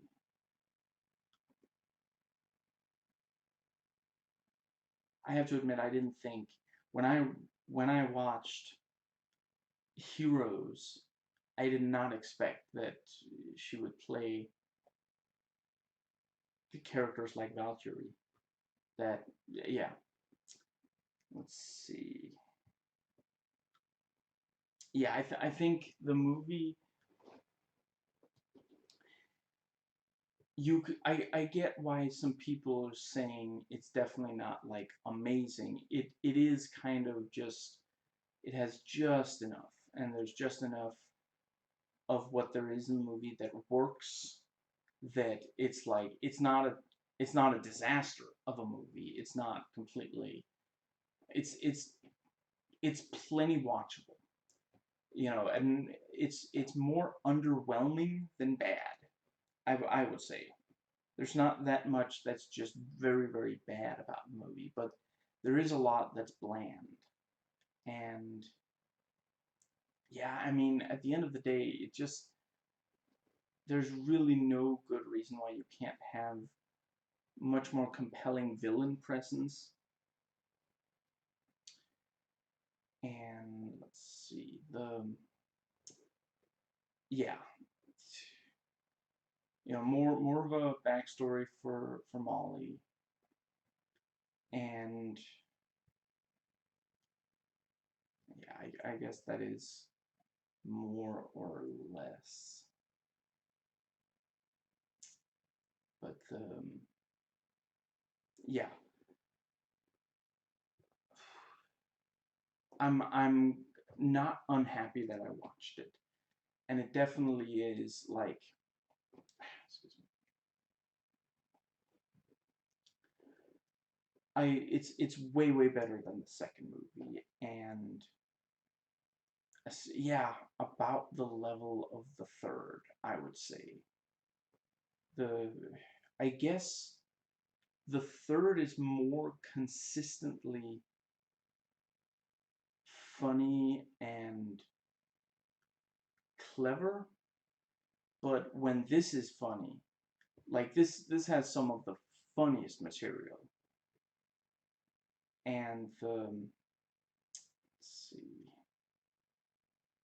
definitely the best action, but that's not that big of a surprise. Let's see. and some great new ideas, some new concepts to bring into the franchise. I'm really, really glad. I have to admit, when I saw the Rotten Tomatoes score, when I saw how many people had given it negative reviews, and there's even a lot of audience members who are against this.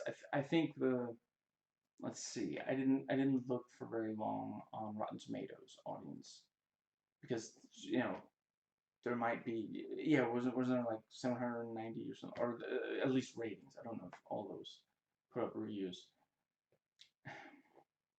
I think Metacritic was the one with a lot of negative reviews from users, and I I have to admit, at first I thought it was gonna be like, oh no, this is gonna be like the second movie, isn't it? They're gonna try desperately to recapture, and it's gonna be miserable and unfunny, and just and see, that's the thing, like the fact that this has 24% on the tomato meter, keeping in mind that X-Men The Last Stand has like 37%, which I only remember because I recently watched Dark Phoenix, and I saw how, yeah, Dark Phoenix has 20 something, I think. This is definitely a more enjoyable watch than Dark Phoenix, a much more competently made movie than Dark Phoenix. And there is nothing in this movie that is anywhere near as bad as a lot of what's in The Last Stand. It really,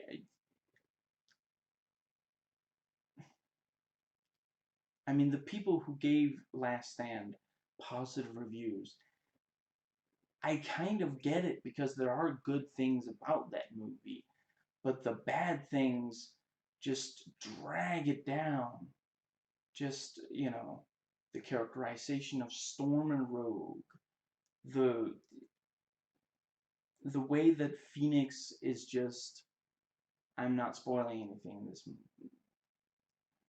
For a second there, I forgot I wasn't talking about an X-Men. I'm not spoiling any X-Men movie in this video. Nothing I just said spoiled anything. But there are so many such terrible things in that movie. There's nothing in this movie that made me like angry or even really frustrated. Where like X-Men 3, it's just constantly frustration and anger. Just, I mean, I'm pretty sure it wasn't made to troll people. Like, I know Eli Roth likes to troll people with the movies he directs, but I'm pretty sure Last Stand is not supposed to be trolling. It just feels like it. Anyway, I don't really have anything against Brett Ratner. It's he doesn't really make movies that I'm interested in, but he doesn't seem like some, yeah, whatever. I think that is absolutely everything. So,